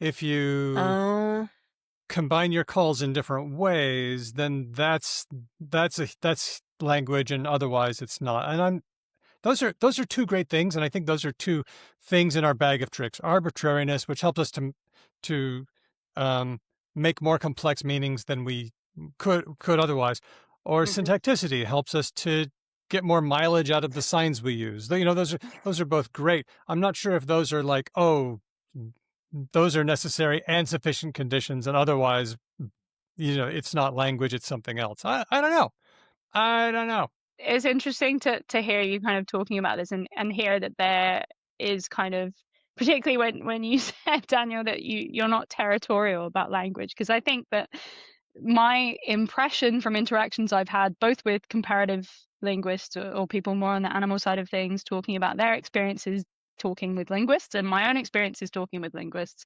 is that and this may be me being a wounded evolutionary biologist and me reading into things more than I need to, but there's certainly this feeling of kind of, this not necessarily territorialness, but this kind of moving of the goalposts for a lot of features. So I mean, features started out, various features like referentiality and syntax and kind of vocal production learning and all these things kind of have these quite basic definitions to begin with, and then as research starts to emerge, things get added to them by linguists, and there's a commentary that comes out on an animal research paper that's by linguists saying, well, no, because they haven't shown this thing, and then that researcher rises to the challenge and shows that thing as well, and then the goalposts get moved again. And I understand that there's kind of, realistically, I don't think any other animal vocal system will ever be revealed to parallel the complexity in human language, and I don't think that there's any kind of research on my side of things that genuinely thinks that. I mean, I can't speak for everyone, but my impression is certainly that nobody's trying to say that. But I guess that that there's this feeling of kind of, well, no, you can't, there's this kind of defensiveness as if something's going to go bad if we find similar features in other systems. And that's not necessarily true of every linguist, and I know that's not true of every linguist, but this kind of overall feeling of we're going to keep moving the goalposts so that you can't kind of come near our special skill, which I think is fair enough in one sense, and that there's a lot of things that go into human language that just probably aren't there in animal systems, or certainly haven't been shown yet.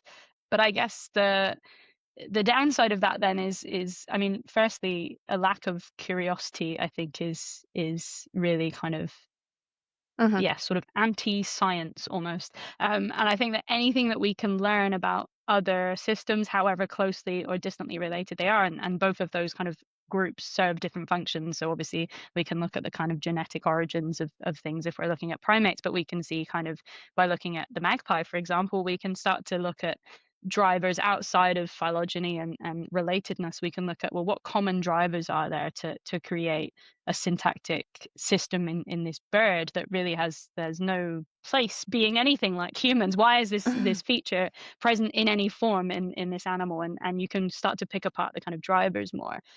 It's a really interesting battle, because it's kind of like it doesn't really negatively impact linguistics in any way, shape or form to understand all the variation that's out there and use that to kind of inform the understanding of the evolutionary origins of how human language came to look the way it is, because it certainly didn't just appear within humans and come from nowhere. There's lots of mechanisms that were already in place in primates that and there's some that aren't as well, like vocal production learning is a really contentious thing that there's still some people who think that maybe we'll show it one day in primates. I'm pretty happy with the body of evidence that says that they do other kinds of vocal learning but not production learning specifically. But then we have this feature and syntax in a completely different species that has nothing to do with us, and so I kind of see it as the more information you can get, why wouldn't you want it? And kind of moving definitions and being like, well, it's not the same as language is kind of redundant almost, because it's just information and it's useful. And yeah, I agree with you. I think lack of curiosity is a very unattractive feature in a scientist. I think there's a couple of things that are happening. One is that a lot of linguists haven't really thought maybe that hard of what language is, and it's one of those I'll know it when I see it things. And then and then someone from evolutionary biology shows them something, they're like, not that, but I can't really tell. The secret is that you could just as a linguist just say Hock's design features, and then you don't have to waddle around. But people don't do that for various reasons. Another one is that I think language tends to be compounded as like a emblematic cognitive ability for a lot of other there are a lot of things humans can do that animals don't do. Like, I don't know, algebra. Like, that's not language. And like riding a bicycle. Counting. And We've showed counting, but not algebra. Yeah. Oh, interesting. Right. We have researchers in my group working on New Caledonian crows and counting and stuff like that. Yes. But there's a lot of things humans do that aren't language that are very cool and that enable us to have like very complex societies and like, I don't know, oil tankers and newspapers and digital bullying and whatever else. Like, we do a lot of things that animals don't. And sometimes people just bake all of that into language as if it's one thing. And I think you said something just there about that, like, there's a lot of other cognitive skills that humans have that sets them apart and that some animals may have to different degrees. And then on a very, very boring sociological point, and I don't know if this is true, but I'm just going to make a statement that a lot of linguists are not getting as much funding for their research as they would like. And a lot of linguistics departments are facing funding issues. And sometimes when other disciplines do something that gets labeled as something related to language, people consciously or unconsciously feel personally a little bit threatened. And that's not your problem. That's not evolution biologists' problem. I would like to say there's very little funding in what I do as well, so we're all in the same boat in that sense. Yeah, but sometimes I get a sense that might be lurking behind as well. Yeah, for sure. Okay, so I feel like we've noticed a boundary here, and I think some linguists, especially those who are fans of other linguists whose names rhyme with Flom Gromsky, Sorry, I don't know who you mean. They really do have an interest in saying, nope, it's not language, and I won't ever allow anybody to cross that. Whereas I really do feel like it took me a long time to get to where I am, and where I am right now is the body of features that we do to communicate. These are what we are calling language, just like we called the bundle of features that are giraffe, we call them giraffes, so we call it language, and we have the language we do because of our bodies, and these are strategies that we use, but these strategies are available to others. And once you have that, then you don't feel threatened if another species does something that you happen to also do, because these strategies are available to everybody with a brain and a need and a body that can do that thing. Yeah. And 100%. so that's kind of, is that where we are? I feel like that's where we are, Hedvig. Yeah, I think what you're both saying, that like it's interesting to see what kind of drivers and what kind of need shape behavior and evolution broadly, right? So like there's various kinds of biological convergent evolution. Isn't it the case that like dogs and hyenas have like a similar jaw, but their most common recent ancestor don't? So it seems like they both maybe have evolved it because they face a similar like niche problem of needing to, I don't know, chew on bones. And maybe magpies, Australian magpies, and humans, and bees, and who else do people usually attribute communication to? That's fun. Slime molds are doing something. We don't know what. But now maybe you've they're all gone too facing far. Dolphins and whales. Right? Dolphins. Yeah, I mean, that's cetaceans boring. are a They're big one, mammals. yeah. That's Dolphins and whales they're are not boring. mammals. They're mammals. I want something a Well, little bit yes. more fun. Okay, you were going, yeah, okay, farther afield. Anyway, it's interesting what it is that drives them. So what is it do you think drives Australian magpies to have the features that you have found? Social complexity. So I think that's not a new idea by any means, and social complexity driving kind of communicative complexity, I think is most people's kind of accepted view of I mean, that's very clear in humans, in the sense of you can work backwards and think, well, we probably wouldn't have gotten to where we are as a species without the capacity to communicate in a really complex way. If we could only use kind of one word at a time, we'd have a very hard time getting anything done. So I guess, yeah, social complexity is a really obvious one, but it hasn't necessarily always been tested in other species well. And that's kind of more of a methodological issue, I guess. But yeah, I think with magpies, they're actually kind of, and this certainly isn't unique to magpies. There are a bunch of other, I mean, even just within birds, there are loads of other birds that are doing really cool things with cool sequences. Maybe not so cool as the magpie, but cool enough. And bias. well, I mean, there are some very real reasons why I say that as well, but certainly bias plays a large part as well. But yeah, I think social complexity is the really kind of obvious one. And obviously there has to be certain physical features in place in order to do certain kind of communicative things. But in terms of once you have that capacity to make sound and you have that capacity to learn new sounds, whether that's really learning new sounds through kind of production learning or learning how to use your innate repertoire in new ways for new contexts or whatever it is, what's kind of driving that is this, I mean, is the social complexity hypothesis is increasingly complex assemblages of social animals led to this kind of increase in need for better ways to communicate, because like I said, in humans, like, we wouldn't get anything done if we could only use kind of one word at a time, or in the sense of kind of social vocal learning, that if you couldn't add to your repertoire over time as your group got more complex, then you'd kind of be at a dead end. So I guess, yeah, social complexity is really the only answer to, well, the only one that I know of that explains why this has happened. And while I said it's not unique to magpies, I mean, there's lots of really interesting social dynamics in all sorts of species that show whether it's syntax or syntactic like communication or other interesting communicative features. Our Western magpies are particularly interesting because they live in these really kind of stable family groups where there's lots of different relationships going on. So I guess when I was talking about this methodological issue that's kind of not necessarily prevented us from finding clear evidence of this relationship between social and vocal complexity, but slowed that process down and led to lots of critique, is using kind of the wrong measures. And so labeling vocal and social complexity at the kind of group level and looking at whole groups as a single entity and saying, well, this group is larger, so it's more socially complex, and this group is smaller, so it's less socially complex, and then we look at their vocals as a group.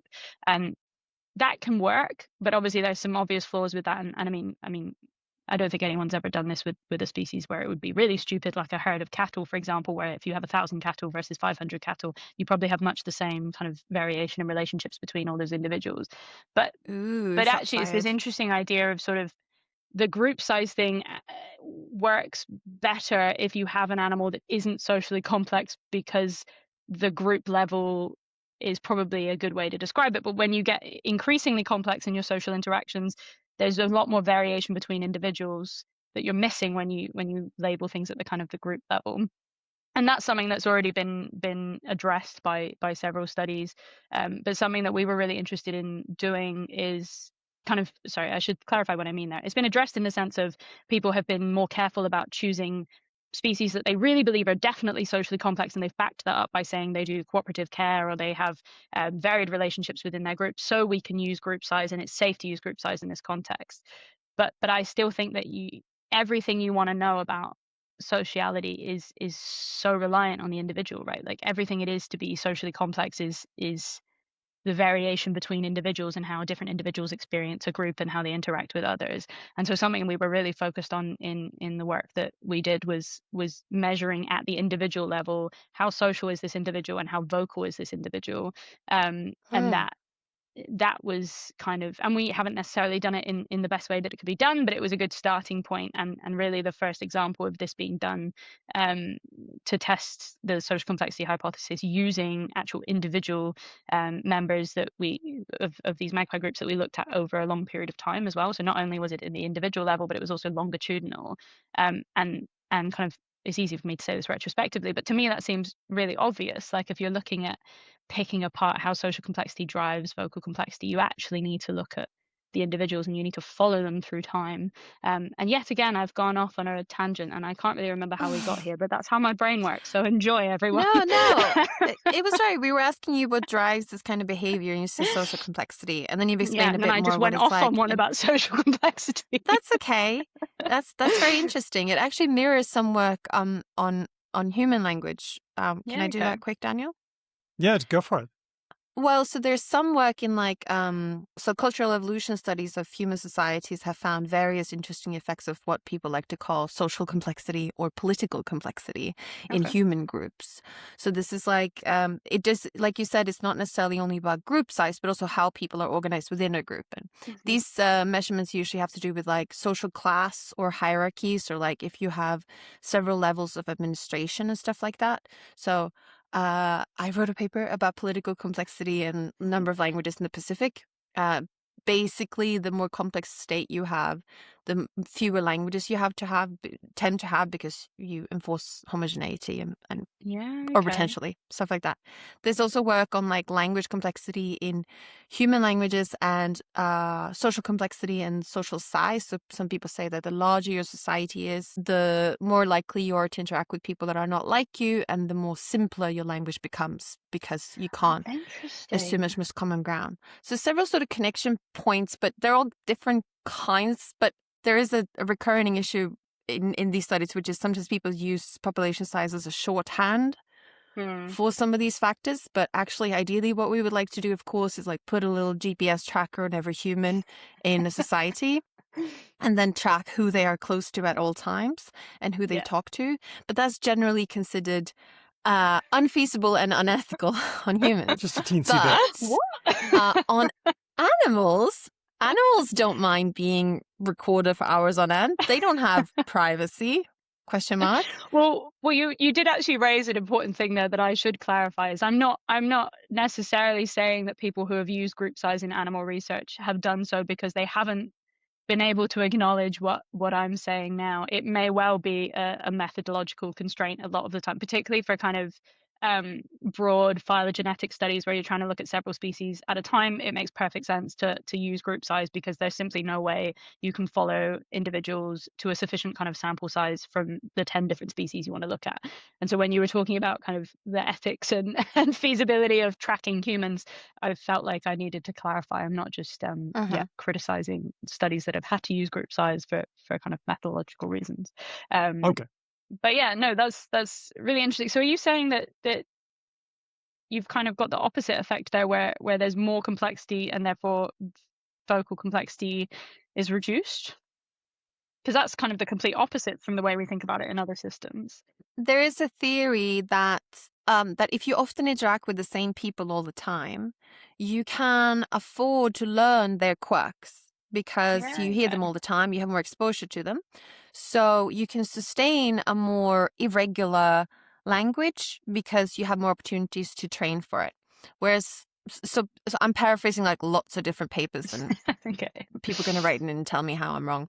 But another theory is that if you have a large society and you're often interacting with people who you don't know, so like we speak English. I've never met Stephanie before.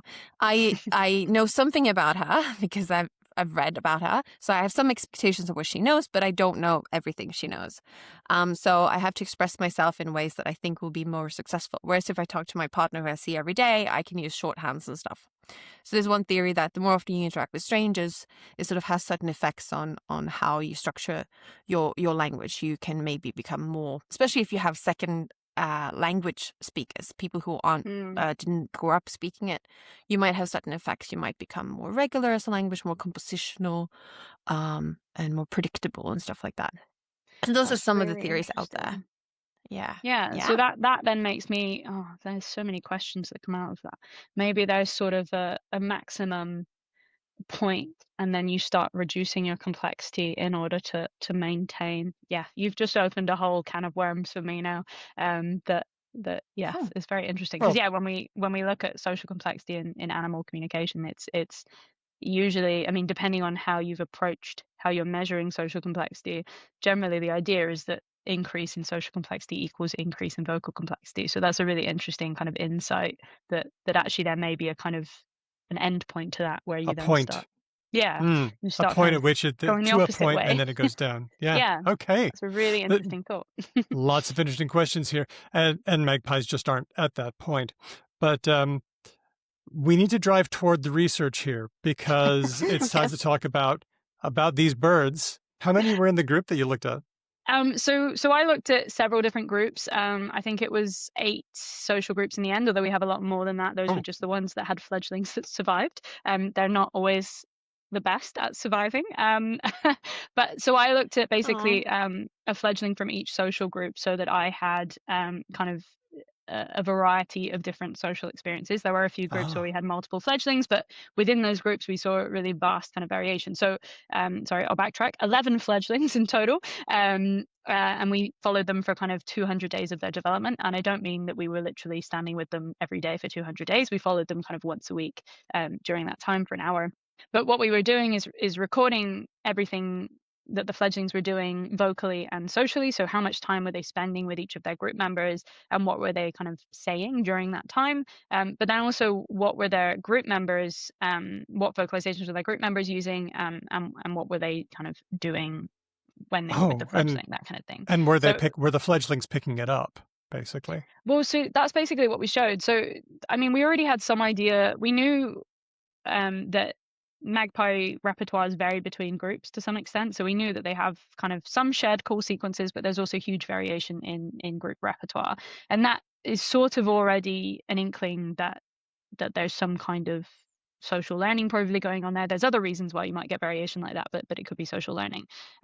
But we hadn't, before I kind of did my PhD, there wasn't any kind of ontogenetic research that had been done. Well, actually, when I started my PhD, there wasn't any ontogenetic research on animal syntax full stop, which was why it was such an exciting... Ontogenetic, sorry? Sorry, developmental. So studying the kind of the developmental period from, in my case, when they left the nest to when they became kind of sort of subadults. But yeah, it's a really interesting... The way I kind of think about it is, if you want to understand a feature, you should look at how it develops from a young age, right? And linguists have been really, really good at doing that, because child language development is a huge aspect of how we understand human languages. Animal researchers have not necessarily been as effective at doing that, and that's for lots of different reasons, and it's not necessarily a choice, but sometimes just a practicality.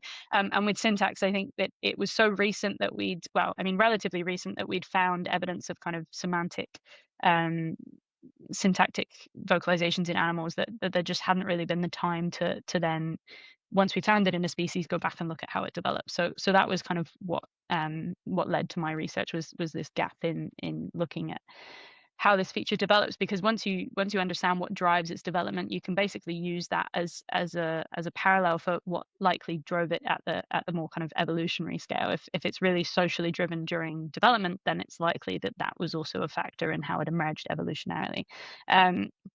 So yeah, that was the kind of the motivation for my work. So we already knew from Sarah Walsh's work that they had these sequences. We knew that they had some level of kind of ordering rules as well. So we knew that they were ordering.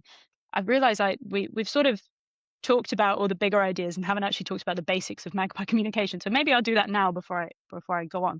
So Yes, there, please. to date, as far as I know, unless something very recent has come out that I've missed, they're still the only species outside of humans that's been shown to combine at the phonological level and also at the call level.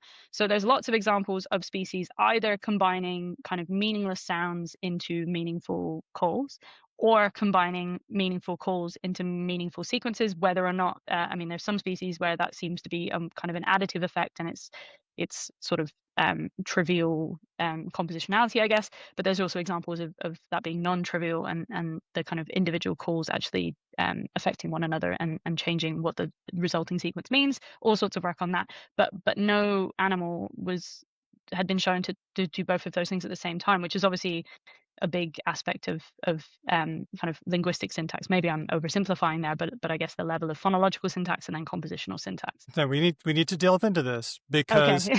we're talking about, so you've got two contributions here. We've been talking about social learning. They learn their calls socially, and also combinatoriality. They combine their calls in different ways to make new calls. So we don't know what these calls mean, but we know that they're doing something different. They're combining the different calls. Can you tell me what the calls are? What do they sound like? Can you do some bird imitations here? Can I try? I And then Stephanie can tell me, is it like... I'm not doing it very well. What are the elements? That is a beautiful impression of a different type of vocalization that magpies do. So that was an excellent example of a warble in a magpie, which is a type of song. So I guess, yeah, I feel like we've approached this from sort of the pointy end and missed all the basics. That's what we do. I love it. It's a great way to approach an idea. Magpies are a songbird, so they do produce song, and that song is learned, and that's there, and that exists, and that's cool. And then they have this separate set of vocalizations, which are their kind of semantic non-song vocalizations. We do know the meaning of some of them. They have kind of 4 main syllables that they use. Syllables. I'll say everything in inverted commas so that I don't offend anyone with using terms willy-nilly, as it were. They have kind of these 4 sounds that they use, and some of them are never produced in isolation, some of them are. So there's one particular one which we call the noisy line, which is sort of like so it sounds like a typical bird scream, basically. And that one can be used as a call by itself. So it's an alarm call, a general disturbance, kind of low-level alarm call. But they also produce that call with what we call the down sweep as a single call. So they combine, we call these kind of syllables or segments. They combine these 2 segments into a call that they produce that's kind of like, wow! It goes down at the end. I'm so embarrassed that I'm doing these impressions for you. I hope you appreciate them. Why don't you always do this as a part of your media stuff? The DS can be produced in isolation as well. So both the the noisy line, we call the NL, and the downsweep DS, they can be produced in isolation, or they can be combined into what is also a kind of a general disturbance alarm call. Now, the difference between those 2 alarm calls, we're not 100% sure. One thing we do know is that the noisy line is produced very, very early in development, and we think it actually develops from a kind of grunt vocalization that they produce while they're still in the nest even. and the noisy line down sweep, so the sort of phonologically combined, and I'll kind of circle back to why that's maybe not a perfect analogy in this case. The phonologically combined call, they don't produce until slightly later, still very early, kind of in their kind of second week out of the nest, kind of to sort of third or fourth. But yeah, we're not super clear on what the difference in the meaning there, and it may just be a sort of inconsequential difference, and really either one can be used. They're both general disturbance, both kind of low level alarm calls.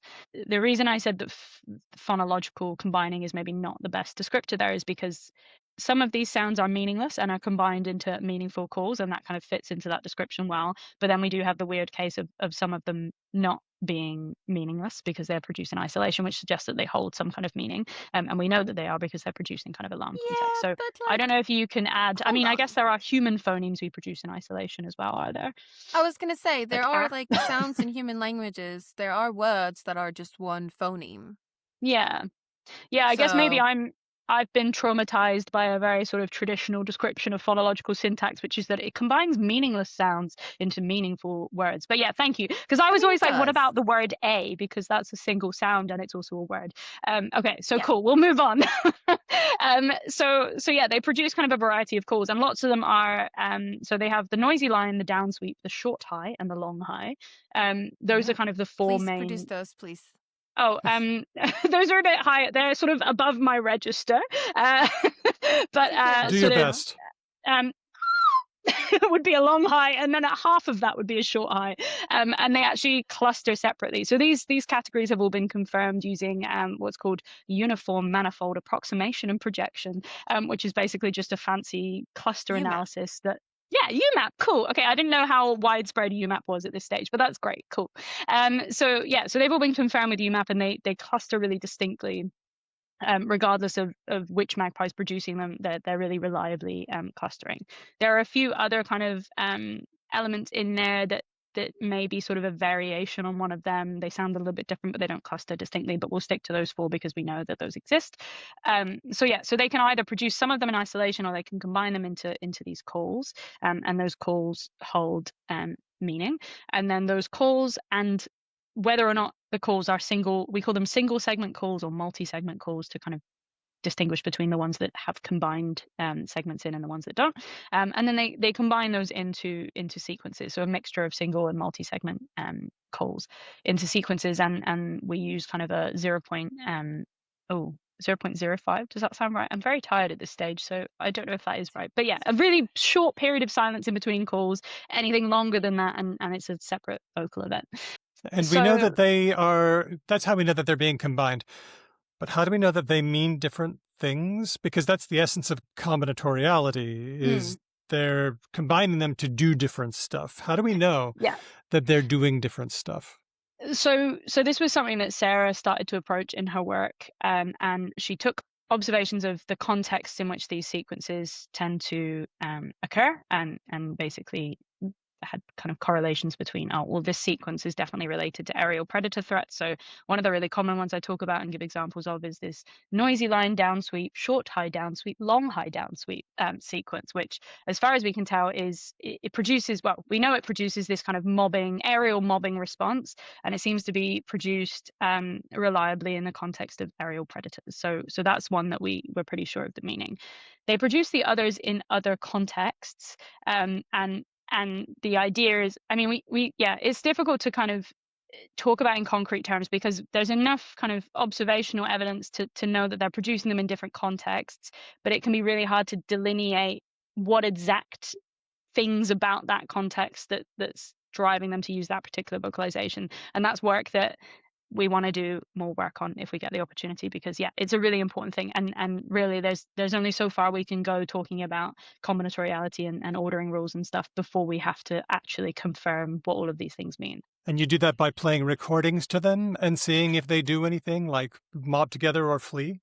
Yeah, so we've done lots of playback experiments, whether that's playing back the vocalization and seeing how they react, or showing them like predator presentations. So we have this, well, he's somewhat deceased now, but we had this crazy animatronic taxidermied goshawk that we'd put out and record their responses to, and we've used that for kind of cognitive testing as well as the more kind of vocal stuff.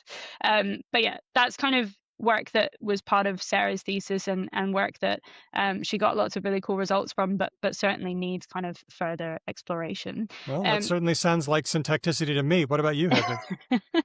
Yeah, no, I'm just thinking about the ethics of scaring birds, but I think that's considered fine, right? I think it's okay. I know. Sometimes I do worry, but we go through rigorous ethics processes. You're going to get a bird with a briefcase saying, "I represent the Magpies, and we're hauling you into court."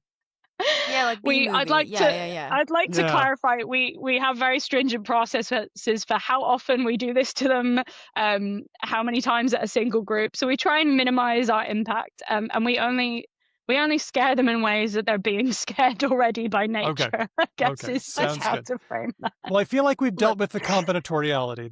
That sounds good to me. I'm pretty satisfied on that score. Okay. Now, the social learning. What I understand is that you looked at the fledglings, 11 different fledglings from 8 different groups, and you were able to see who they interacted with and then correlate that with how complex their calls were. Am I getting that right?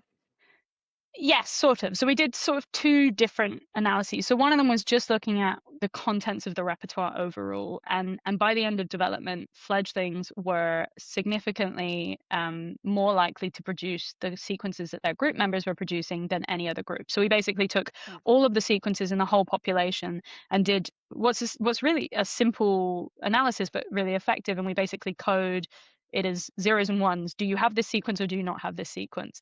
And then you can compare the fledgling set of zeros and ones with their group and then the rest of the population. So we group everyone else in the population together. So any individual that's not in their group and then any individual that is in their group. And we compared those and found that, that basically their group very strongly predicts what they sound like at the end, and the other groups don't. Now, obviously, that in and of itself isn't necessarily evidence of social learning. So that could be that they produce those sequences because those sequences are relevant to what they experience as a group. But what's really interesting and what's still a really big question that we have is, so all of these groups border each other immediately. We have kind of 2 subpopulations. One is at UWA on campus. So any of the magpies that you see wandering around when you're on campus are magpies that we use in our research. But we also have a subpopulation over in Guildford, which is sort of towards the Perth Hills, if you're not familiar. And those are kind of distinct and geographically separated.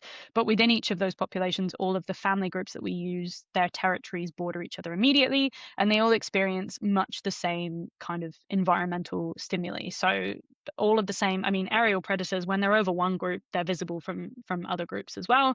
They have the same kind of interaction with humans and cars and planes and foxes and cats and things like that. So really there's not a clear reason why there would be any variation, there may be some variation, but there's no reason why there would be such extensive variation in the repertoires between groups unless it was social learning. And that's kind of one piece of evidence that kind of supports this analysis that we did. And then also we have this idea that they increase over time, and obviously that by itself is also not evidence of social learning. Even in primates, where we're pretty sure that they have kind of genetically determined repertoires, they may still kind of develop acoustically over time as their like vocal cords and stuff develop. But all of that evidence together is kind of, there's no other explanation that makes sense besides them kind of socially learning. Now, we know that they are capable of open-ended vocal production learning because they can produce novel mimicry throughout life. So we already know that kind of neural capacity is in place for vocal production learning.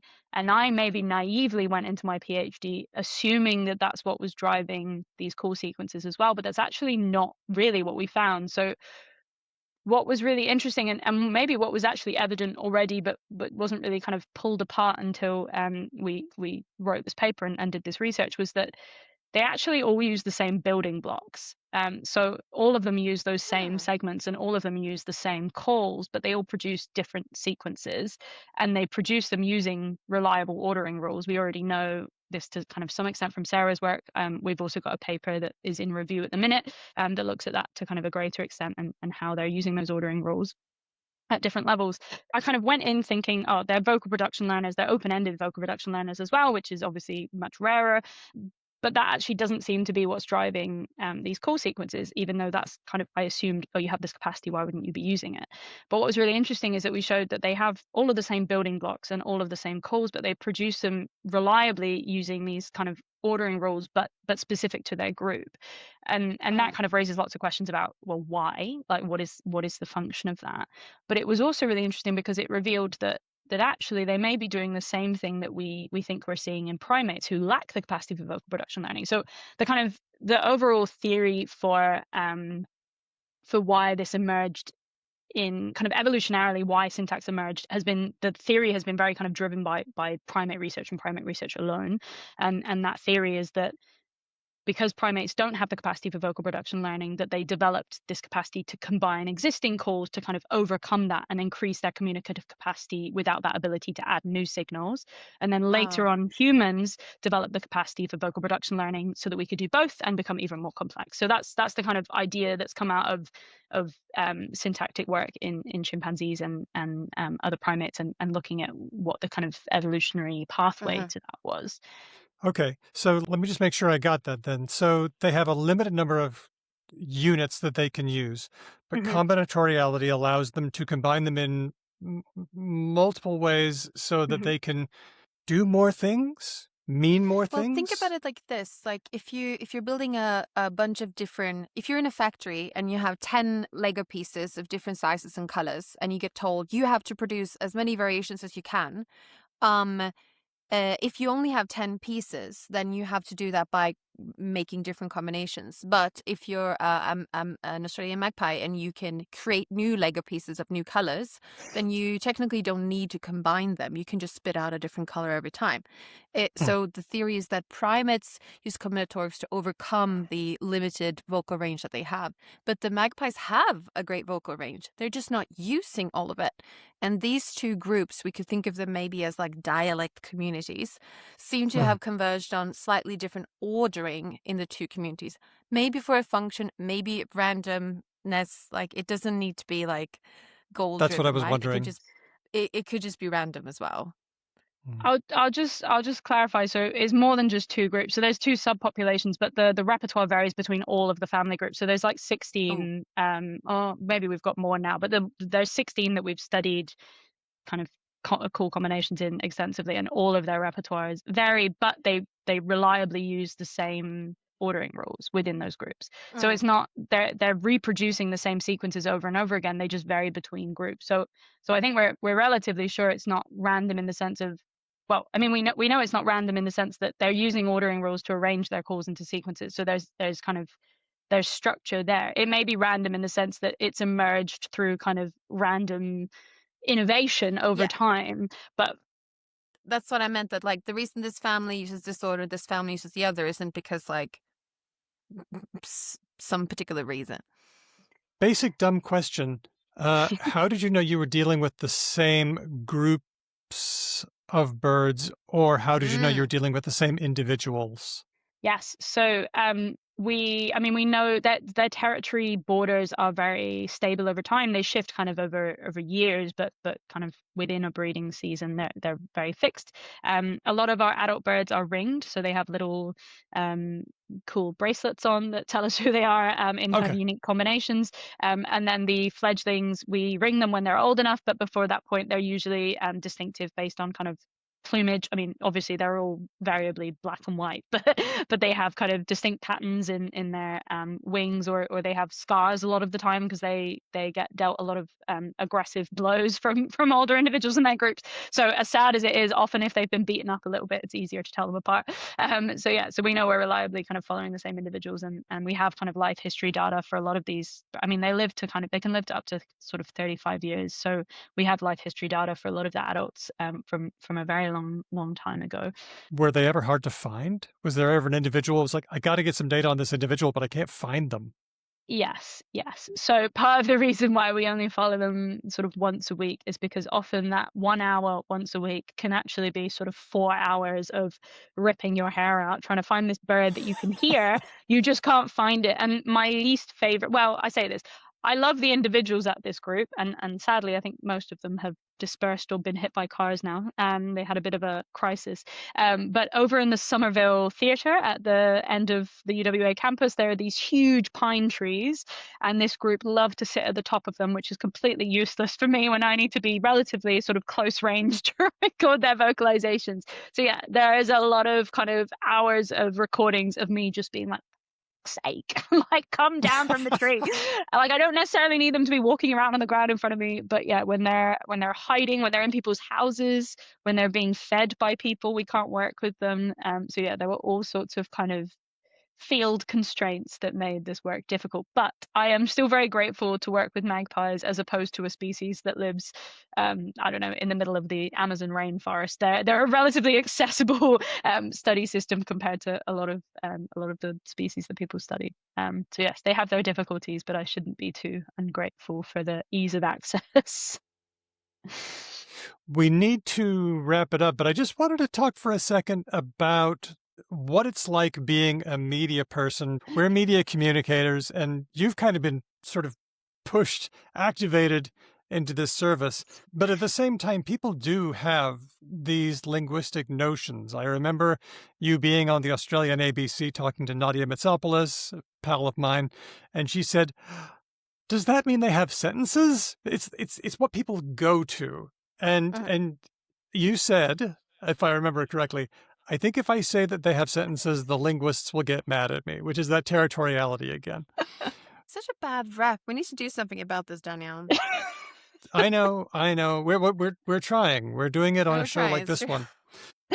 No, but remember, I'm trying to balance this idea of, hey, man, these things are strategies. They're available to everybody.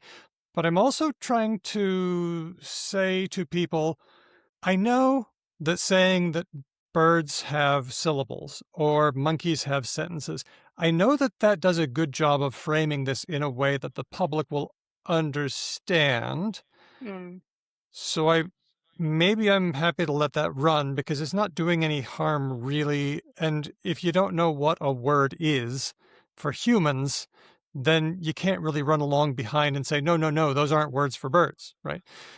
At the same time, we do run the risk of false equivalence, simplifying thinking that like we'll find the word for like danger, and then we'll like do like a little one-to-one mapping between words, and then we like no bird. It does give people the wrong idea. But if you say, well, they're great at vocal learning and combinatoriality, and then you have to explain in a 1-hour interview what these things are, that's not helpful either. And just relying on things like words, sentences, syllables, well, it can be a useful shorthand that can nonetheless mislead people. How are you walking this tightrope? I don't know if you've realized from me talking for the last hour that I am a very long-winded person and I go off on tangents and I forget why I started talking. I'm just talking because I have lots of thoughts and they need to get out of my brain because they're very loud. So I've really struggled.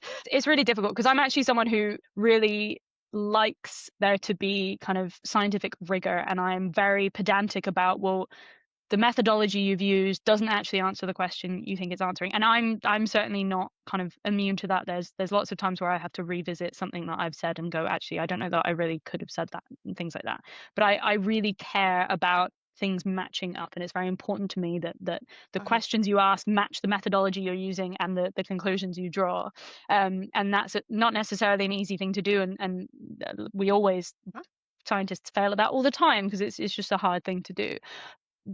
But there's also something to be said for like you said, most people don't really know what a sentence is even. Like, to the vast majority of people, if you said, what's a sentence? They say, oh, it's a collection of words that we put in a specific order and it means something, and we can make them longer or we can make them shorter and we can change the meaning of them. And that's kind of the extent of most people's concept of a sentence. That's phrases as well. But I don't think that magpies are producing sentences because that's a very human term. And there's things like subject and... You said they were combining calls? Yeah, so they're combining calls into sequences, and I tend to use call sequences when I'm talking in more kind of Words do that. I guess maybe it is the same thing. I feel like there's more that goes into it. Maybe I'm a bit traumatized from speaking to linguists in the past, but I feel like there's more that goes into a sentence than just syntax, and I don't know that we really have time to necessarily get into that, but I think there's more kind of ideas. Not really. Okay, cool. Then screw it all. They have sentences. Woo! But yeah, I guess really, regardless of whether or not they're sentences or we should call them sentences or whatever it is, I guess the idea is that when you're talking to the media, that there's no point trying to be, sorry, I shouldn't say that. There is 100% a reason to try and be as accurate as possible, because it's important to not miscommunicate your findings. But you also have to be conscious, like you said, of the fact that you don't have time to go into the level of detail required to be as accurate as you can be in a kind of a journal article. And so sometimes it makes more sense to just use the words that people know. And I try my best to say language like, or say things in inverted commas, because that hopefully most of the time covers you. But it is just really hard. And I think this is maybe an interesting linguistic thing of when you're talking, it's very hard to be precise, or I find it very hard to be precise when I'm talking. When I'm writing, it's very easy because you can go back and you can delete things, and you can look at something for a long time and address what it really means and break that down and make sure you're being as accurate as possible. I just talk. It's really hard to I struggle to sit and not feel awkward that I'm taking the time to be like, how can I say this as accurately as possible? I think it's sort of the flip side of that is that when you write, you can't use all the extra channels that you have when you're talking. So you have to be more precise. Whereas now that we've talked earlier, I can guess things about what you mean and things. And if you said a word slightly wrong or something, I can be like, yeah, it's probably that. So we have many more channels available to us to correct for various things. And if you have a collaborative, empathetic conversation partner, you can actually get by with not being very precise, which is, a great feature in some ways. When you misalign that, when you think that you have more in common than you do, then you get problems. Yes, for sure. But I think that's one of the strengths and weaknesses of speech. And if you can't speak in scientific articles. Yeah. As much as I'd like to. Well, it certainly is a challenge being able to communicate this stuff for a lay audience, and it's something that we are thinking a lot about. So thanks for going there with us. Not traumatized? A little bit traumatized? No, this has been a very healing process for me. There's been lots of openness and curiosity, and I've learned lots as well. It's been a wonderful example of how animal people and human people need to interact about science. Well, just to finish up, what do you hope people will know or do because of your work? Ooh, I guess that depends on whether you mean science people or people. I guess really the scientific. I'm saying, hang on, maybe that sounded demeaning to people. I meant people are real people, and science people are weird people. If anyone misconstrued that. We're weird I guess weird. in the science sense, I guess that ontogenetic and longitudinal developmental and long-term data is really, really crucial to understanding complexity, right? Like that's what complexity is its variation and how things change and form over time. I guess for more kind of I'll get told off by my friend Heather Bray if I say general audiences, but I still haven't found a better word to describe the general public. But I guess just curiosity in the animals that are around you, beyond the kind of despair of species extinctions and climate change. And there is still lots of really cool stuff going on around you in all of the animals that we often take for granted. This is a backyard bird, essentially. Obviously they're very cool, but they're literally, there's sort of as common as a pigeon. So they're a very usual bird in Australia, and nothing special to most people. But yeah, I guess I'd I'd want to encourage people to see positive things happening in nature and cool things happening in nature when it's really hard to do that because there's so much horrible stuff happening to nature, I guess. So yeah, hopefully, whether or not I'm saying the right words and upsetting linguists with my interviews, I hope that at least for the vast majority of people it's and it has. I've had so many emails from people being like, I've got really cool magpies in my garden. Do you want me to send you recordings? If I haven't replied to you, if you are one of those people, I'm really sorry. I've just been absolutely swamped. But no, it's really cool to see people engaging with science for an animal that they get to experience every day. It brings the science home. Yeah. That's a nice way to put it. We're talking to Dr. Stephanie Mason, evolutionary biologist from the University of Western Australia. Nice to talk to somebody in the hometown, I gotta say, for once. Yeah, it's been lovely. Thank you for having me. Thanks for coming.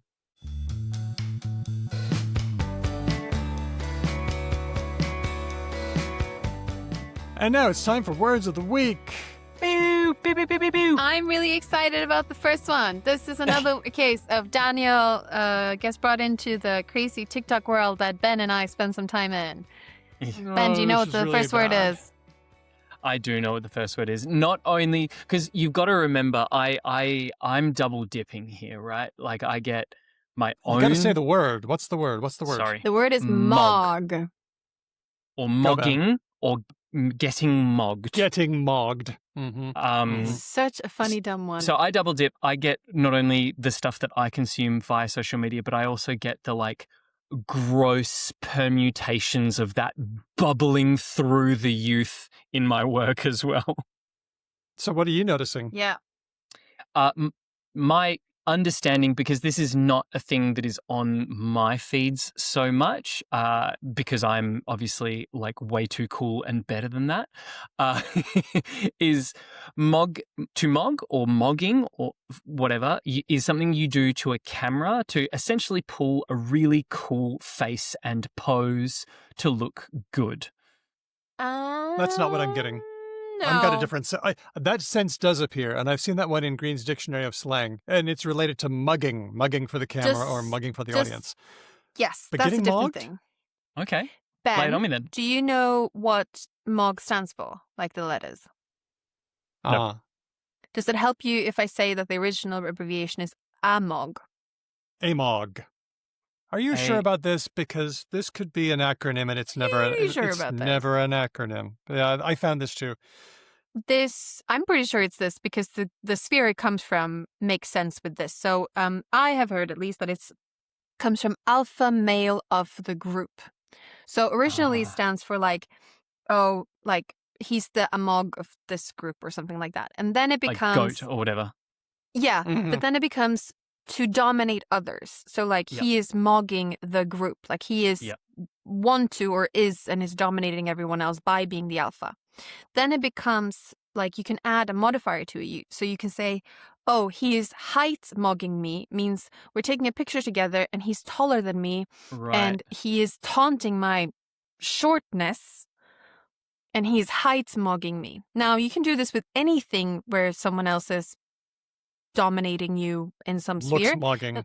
I'm Looks looks mogging. mogging Ben right now. Exactly. Now and always. And Kidding. and it's not clear sometimes if the person who's doing it is like intending to do it. Like some people just are taller than others Right. and are appearing in a picture next to someone else. They're not Sure. necessarily going out of their way to height mog. And it comes from this sort of toxic online male sphere Yeah. where So everyone's it shares obsessed with- semantic similarities to something like throwing shade, right? Which also underwent its own semantic shift. yeah. Because it originally meant someone who just cast a shadow by virtue of being very big and impressive. And then it turned into a person who was like wielding that as like a weapon. And I get that casting a shadow was just a general term, whereas you can attach mogging as a productive thing to lots of other things. So you can looks mog or height mog or whatever, which is very in keeping with the really super gross masculine space of like everything is a competition. You must always be like trying to achieve status and all that kind of stuff. I think also throwing shade, I think you can do it to your friends in a teasing, playful way. I think a little bit. Surely you could apply this in a teasing way, right? I don't think so. I think it's always I don't know. I'm not enough in these spheres, but I think it's Hang out always with more kind 13-year-old boys, Hedvig. Find out. Yeah, I think you can. Like, you guys tease me for, like, not liking to get up early in the morning, which is, like, 9 a.m.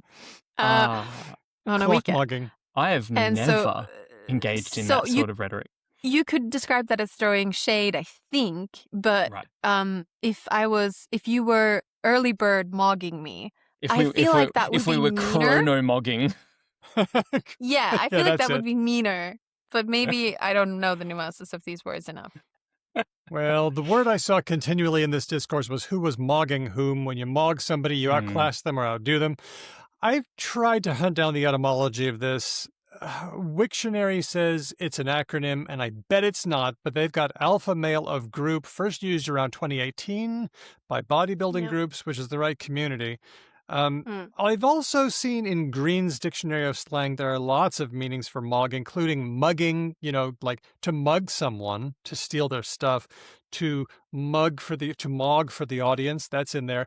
Also, if you got mogged in the early 20th century, it meant that you got moved along by the police. We were sitting there for a while, but we got mogged.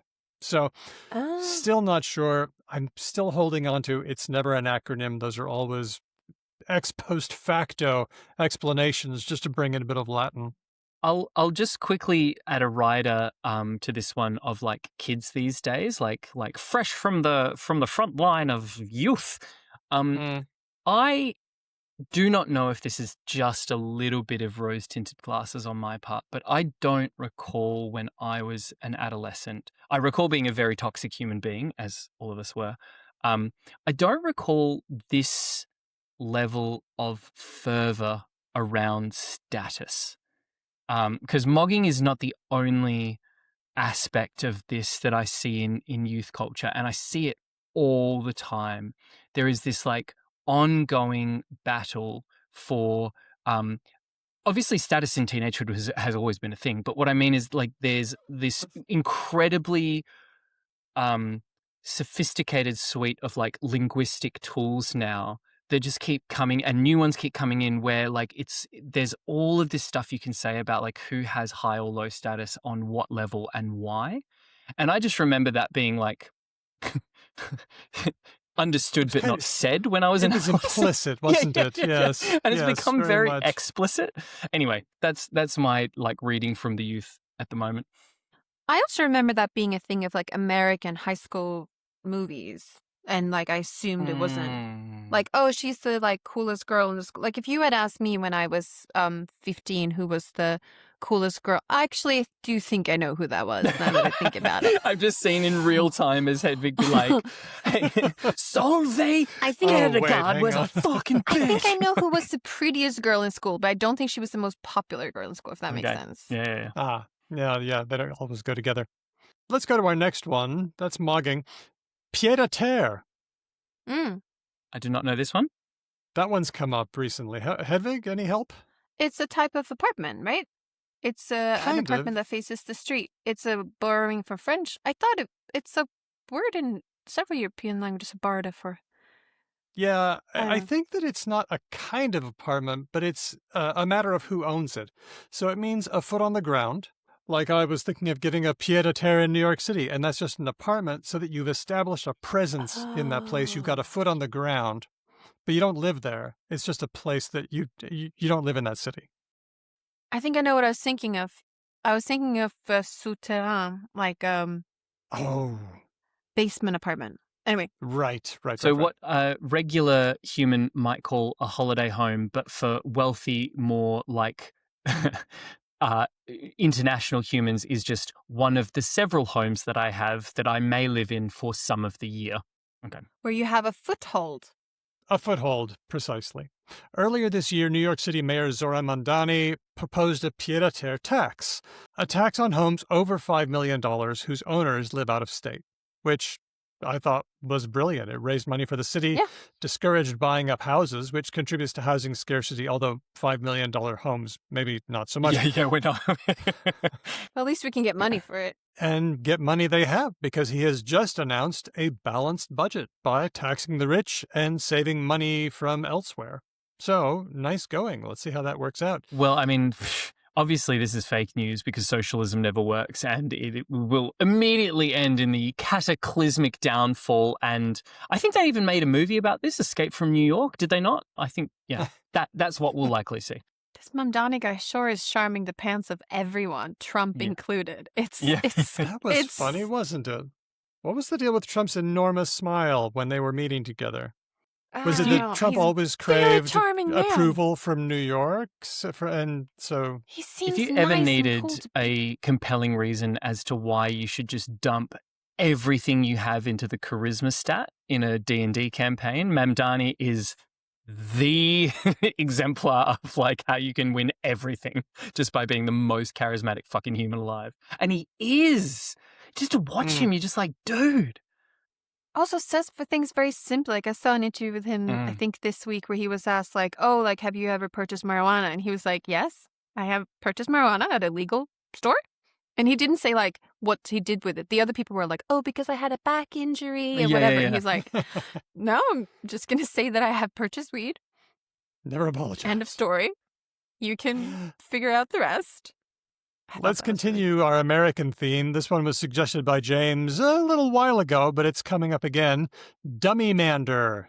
Tell me what you know. So I know gerrymander, which comes from salamander, which has to do with when you redraw political voting regions to benefit your party. And it's a thing that happens in America and also in other places, I'm sure. So dummymander. So is it dumb or is it dummy as in like a stand-in I think this one is dumb. thing? Yeah, that would be my take.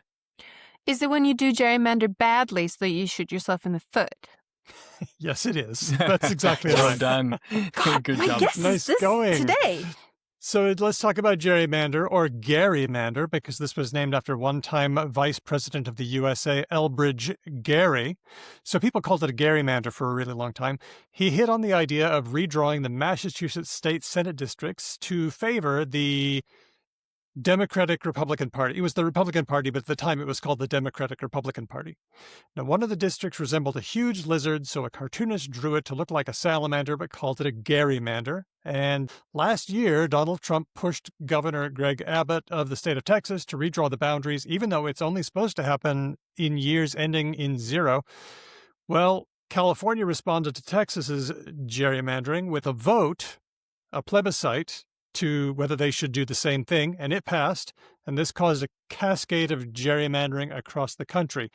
Often you do gerrymandering by taking a district where you have a lot of your voters. You feel like you're going to win that place easy, so let's just hive off some of them to other districts where we're not as strong, where we won't win, because we're confident that we'll still have enough people in that original district to win.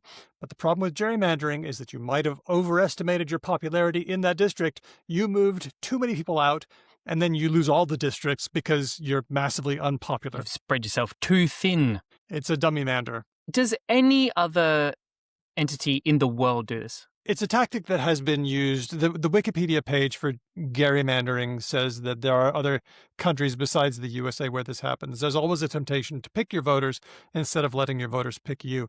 My question is, why does the AEC in Australia, why does the Australian Electoral Commission work so well? Why hasn't that been weaponized? That's what I was going to ask, is like, is Australia unusual to have an independent body be the thing that dictates what the electoral boundaries are? But hey, wait, so gerrymander only makes sense if when you win a certain district, you get everyone from that district. If you have proportional representation, then gerrymander doesn't matter. Yeah, but a lot of places only have proportional representation in some of their, like, assemblies. Like, we only have proportional representation in the Senate in Australia, right? And we don't house the executive in the Senate. So one would argue that that's, like, the less important of the two. Maybe it's just not spread to Australia. Like, some ideas take a while Like those awful ideas from Tony Abbott in Australia are now making their way to Europe, and that took like 15 years.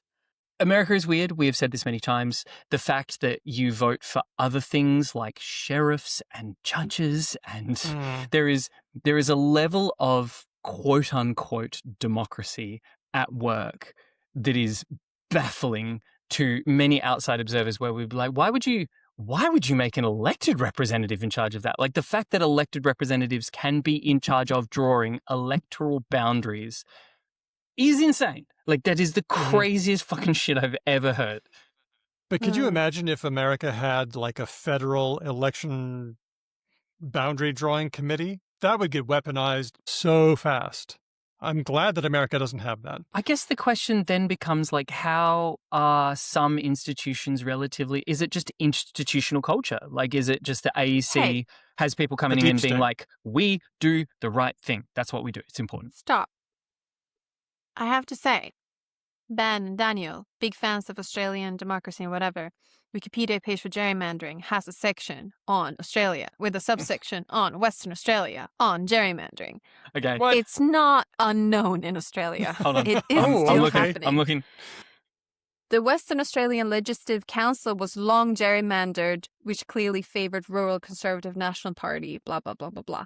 So it's not an unknown thing in Australia. Okay. It's not as common as it seems like in the US, but it's not like it's not heard of. Hedvig is talking about state parliament, which everyone understands is dumb and doesn't matter. Anyway. Why do we even have that level of government? We can just get by with city and federal. That's all we need. There is a strong argument. This is a long list. Last one. This one was suggested by Allison, who says, Dear Ben, Hedvig, and Daniel, I have a submission for Word of the Week. I'm a grade 4 and 5 teacher in Nova Scotia, Canada, and I've heard my students saying, Sooooo-ee, as an exclamation for something good. An example, Madame brought us Timbits this morning, Sooooo-ee. I asked my son, also Gen Alpha, but a little older and at a different school, and he said that his classmates say it too sometimes, so it's broader than just the friend groups in my class. I don't know if it's more widely used, but I'd be curious to hear from other listeners, or Ben, and if his students say it too. Thanks for all you do. Sincerely, Allison. Now, yeah, I think Ben and I are thinking the same thing, Mm. which is that it sounds a bit like shio, which is like a Pacific thing. No. Oh. So there's three things this could be. I'm coming in with like, I'm putting my like, I think I've got a handle on this hat on. Okay. It could be the Pacific Islander thing that Hedvig is referring to, which almost certainly has hit pop culture popularity through Moana, where Maui, when he's celebrating, goes, Tee-hoo, that kind of thing, right? Yeah. It could be that, especially if there is any kind of rugby tradition in the sporting things, because Islander lexicography and tradition has spread through those communities. Rugby. And Yeah, I will note that rugby does get played in Canada, but I don't think it's that. It could also be another very similar sounding thing that young people do often as a celebration is an imitation of a soccer player's celebration sound from South America. I think it was Ronaldo, but it could be one of the other really famous ones. When they would score, they would emit a very like "Soo" kind of sound, and there's heaps of kids in and around the place who make that sound, and it can often have an upwards inflection, so it can be like a "Soo" kind of thing. The third thing that it could be is, I can't believe this. These are so wildly divergent. The third thing it could be is a pig call. That's it. Okay, there we go. Fucking hell. Really? Yeah, Pigs. so the third one, this is not one I've encountered through my kids, by the way, but wait. I think I've heard it for cows. Yeah, so it might be. Like general, like, come to me, domesticated animals. Sooooo-ee. Mm-hmm. that kind of thing. Mm-hmm. Like you might have heard it in England. I've heard it in England as like loo, pick, that kind of thing. Right. It's something that you use to call the hogs to come out and eat. This has an entry in the Oxford English Dictionary from 1893. The reference is Sooooo-ee, the sound used to drive hogs out of one's way. Interesting. And that comes from a book titled Some Peculiarities of Speech in Mississippi. How about that? There you go. And has anyone seen that video featuring the Ross sisters from 1944? It's the song Solid Potato Salad. Do you know the one? You must have seen it. No. Holy I realized crap. as you were talking, I was thinking of the Hammond sisters, but... You are in for a treat. I'm going to select... Okay, right, hang on. okay. I'm doing it right now. Solid potato salad. Here we go. Oh, I have seen this. Yeah. They are contortionists. That's the one. Yep. Look around. Oh, God, I don't like what they're doing with their bodies. I didn't want them to pester you. Count them out. We look them over. Soy. So There he we calls them like they're pigs. Okay. Not problematic at all. But why are kids picking this up? But that fits with the definition because it's like, oh, the teacher brought cookies. Sooooo-ee? Bring out the hogs. I'm sorry. I'm still traumatized by the video I just exposed myself to where... You're welcome. They're like lying on their bellies and then walking with their feet around their heads. Have you never seen Yes. contortionists before? I have, but not in a while, and I was not ready for that. A surprise contortionism. They were very flexible in their family. Now, but for Daniel, reasons. can I ask, Hmm. how certain are you that you have transliterated, or indeed that Alison has transliterated what she's heard effectively into her writing to you? I believe, due to my experience with young people, that it's more likely going to be one of the first two things that I said. Interesting. I think the football thing is the pig thing. Oh, I don't Related think or about it. not. No. Oh, Think about No, it. no. sometimes Think about things it. help each other along. Because Mm. Think about Sooooo-ee it. as a call for pigs is like I think quite an American thing. I And suspect Nova Scotia's nowhere near America.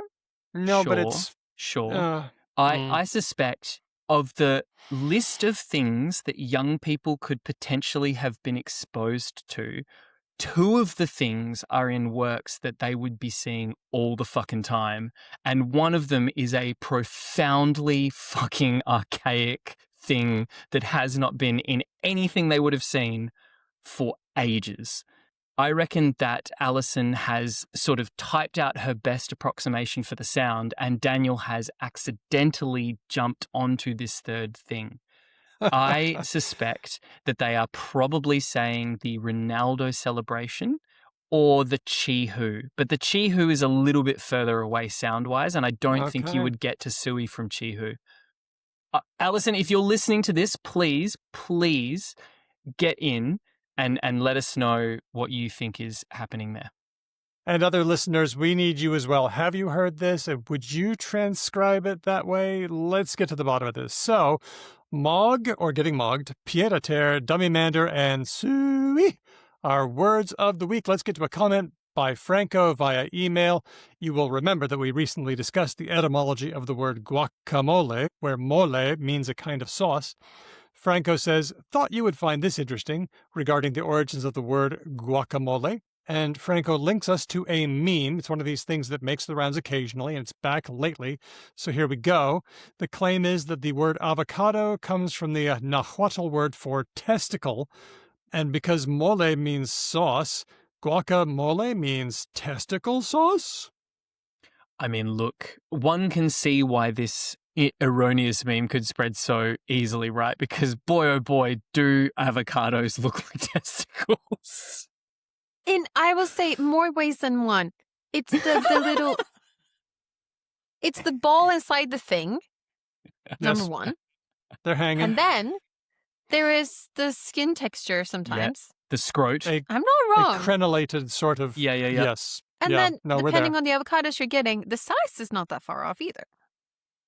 Whoa, the last one I'm Okay. going to draw. I'm pumping the brakes on the last one, Hedvig. I'm just saying, I've seen small avocados that are comparable in size. Okay. You have to. Here's the facts. The Nahuatl word for avocado is ahuacatl. At some point, people started referring to testicles using the same word, possibly because of shape or resemblance, but this is just the kind of taboo avoidance that we see with calling them nuts or Eggs whatever. or whatever, yeah. Yeah, that's right. Huevos. So, another myth busted. Thanks, Franco. Thanks also to our guest, Stephanie Mason. Thanks to everyone who gave us ideas, words, and news. Thanks to SpeechDocs for transcribing all the words so more people could enjoy the show. And thanks to you, great patrons. Hey, Because Language lovers, we'd love you to do a couple of things for us. You could follow us at becauselanguage.com on Blue Sky or at becauselangpod just about everywhere else. You can send us ideas, news, and words. The very best of ways to do this is through SpeakPipe, so we can hear your voices. For a hot second there, we had a real run of SpeakPipe submissions, and I lament its passing. I get it. It's a little bit trickier. It's a little bit more awkward. You don't want to be that person in your cubicle at work where you hate everyone being like, hello, because language. I'm like, yeah, do it anyway. Do it anyway. Get your voice out there. Be brave. Be uncomfortable. live off your It is shame. through discomfort that we grow. You could also just do us a solid and tell a mate about us and be like, you should check out this really cool podcast to listen to. Except do it in a cooler voice than that. Use that voice. Use that exact voice, and they'll be like, wow, I'm mesmerized by your clear witchery. You can also become a patron. You know, you get stuff depending on your level. There's mail-outs, shout-outs, bonus episodes, live shows, and Discord access. We get your support, which helps to keep us going, helps our partners to realize that this endeavor has merit and is therefore worth spending time on, and keeps us buying the staples that we need to keep things flying out of the office. So we'd like to give a big shout out to our patrons at the supporter level, and as always, I have ordered the names in some strange and arcane fashion. Are you ready? Oh, always. I was thinking about old school leet and how we used to turn letters into numbers. Oh, yeah. Yes. Like we still do that hacksaw. with passwords and stuff. Yeah, leet hacksaws. Like a letter I can be a number 1. But you can't turn every letter into a number, at least not for the most basic formations. I suppose you can get creative. There are some pretty aggressive leet sets out there. I just went with a basic kind of set, and I wondered, out of all our supporters, who has the most leetable name? The one where you can turn the most letters into numbers. That's fun. All right, so let's start. We've got our 100%ers, Elias and Steele. All of the letters in their name can be turned into numbers That's pretty easily. cool. I think they both just got gamer handles, by the way. Basically, yeah. Yeah, they just leet mogged everyone. Yeah. right down the list. And if you want to see the list, by the way, with the equivalents, you can head over to becauselanguage.com. It's in the show notes for this episode. The about 75%, we've got Lissa, Nigel, Diego, Stan, Tim, Luis, Aldo, Amanita, Colleen, and Ignacio, down to 71%. The 2/3ers, now we're at people with 2/3 of their letters in their name. Nikolai, Aisha, Aria Flame, Linguistic Chaos. Ben and Daniel, we are here, Ben. Buds.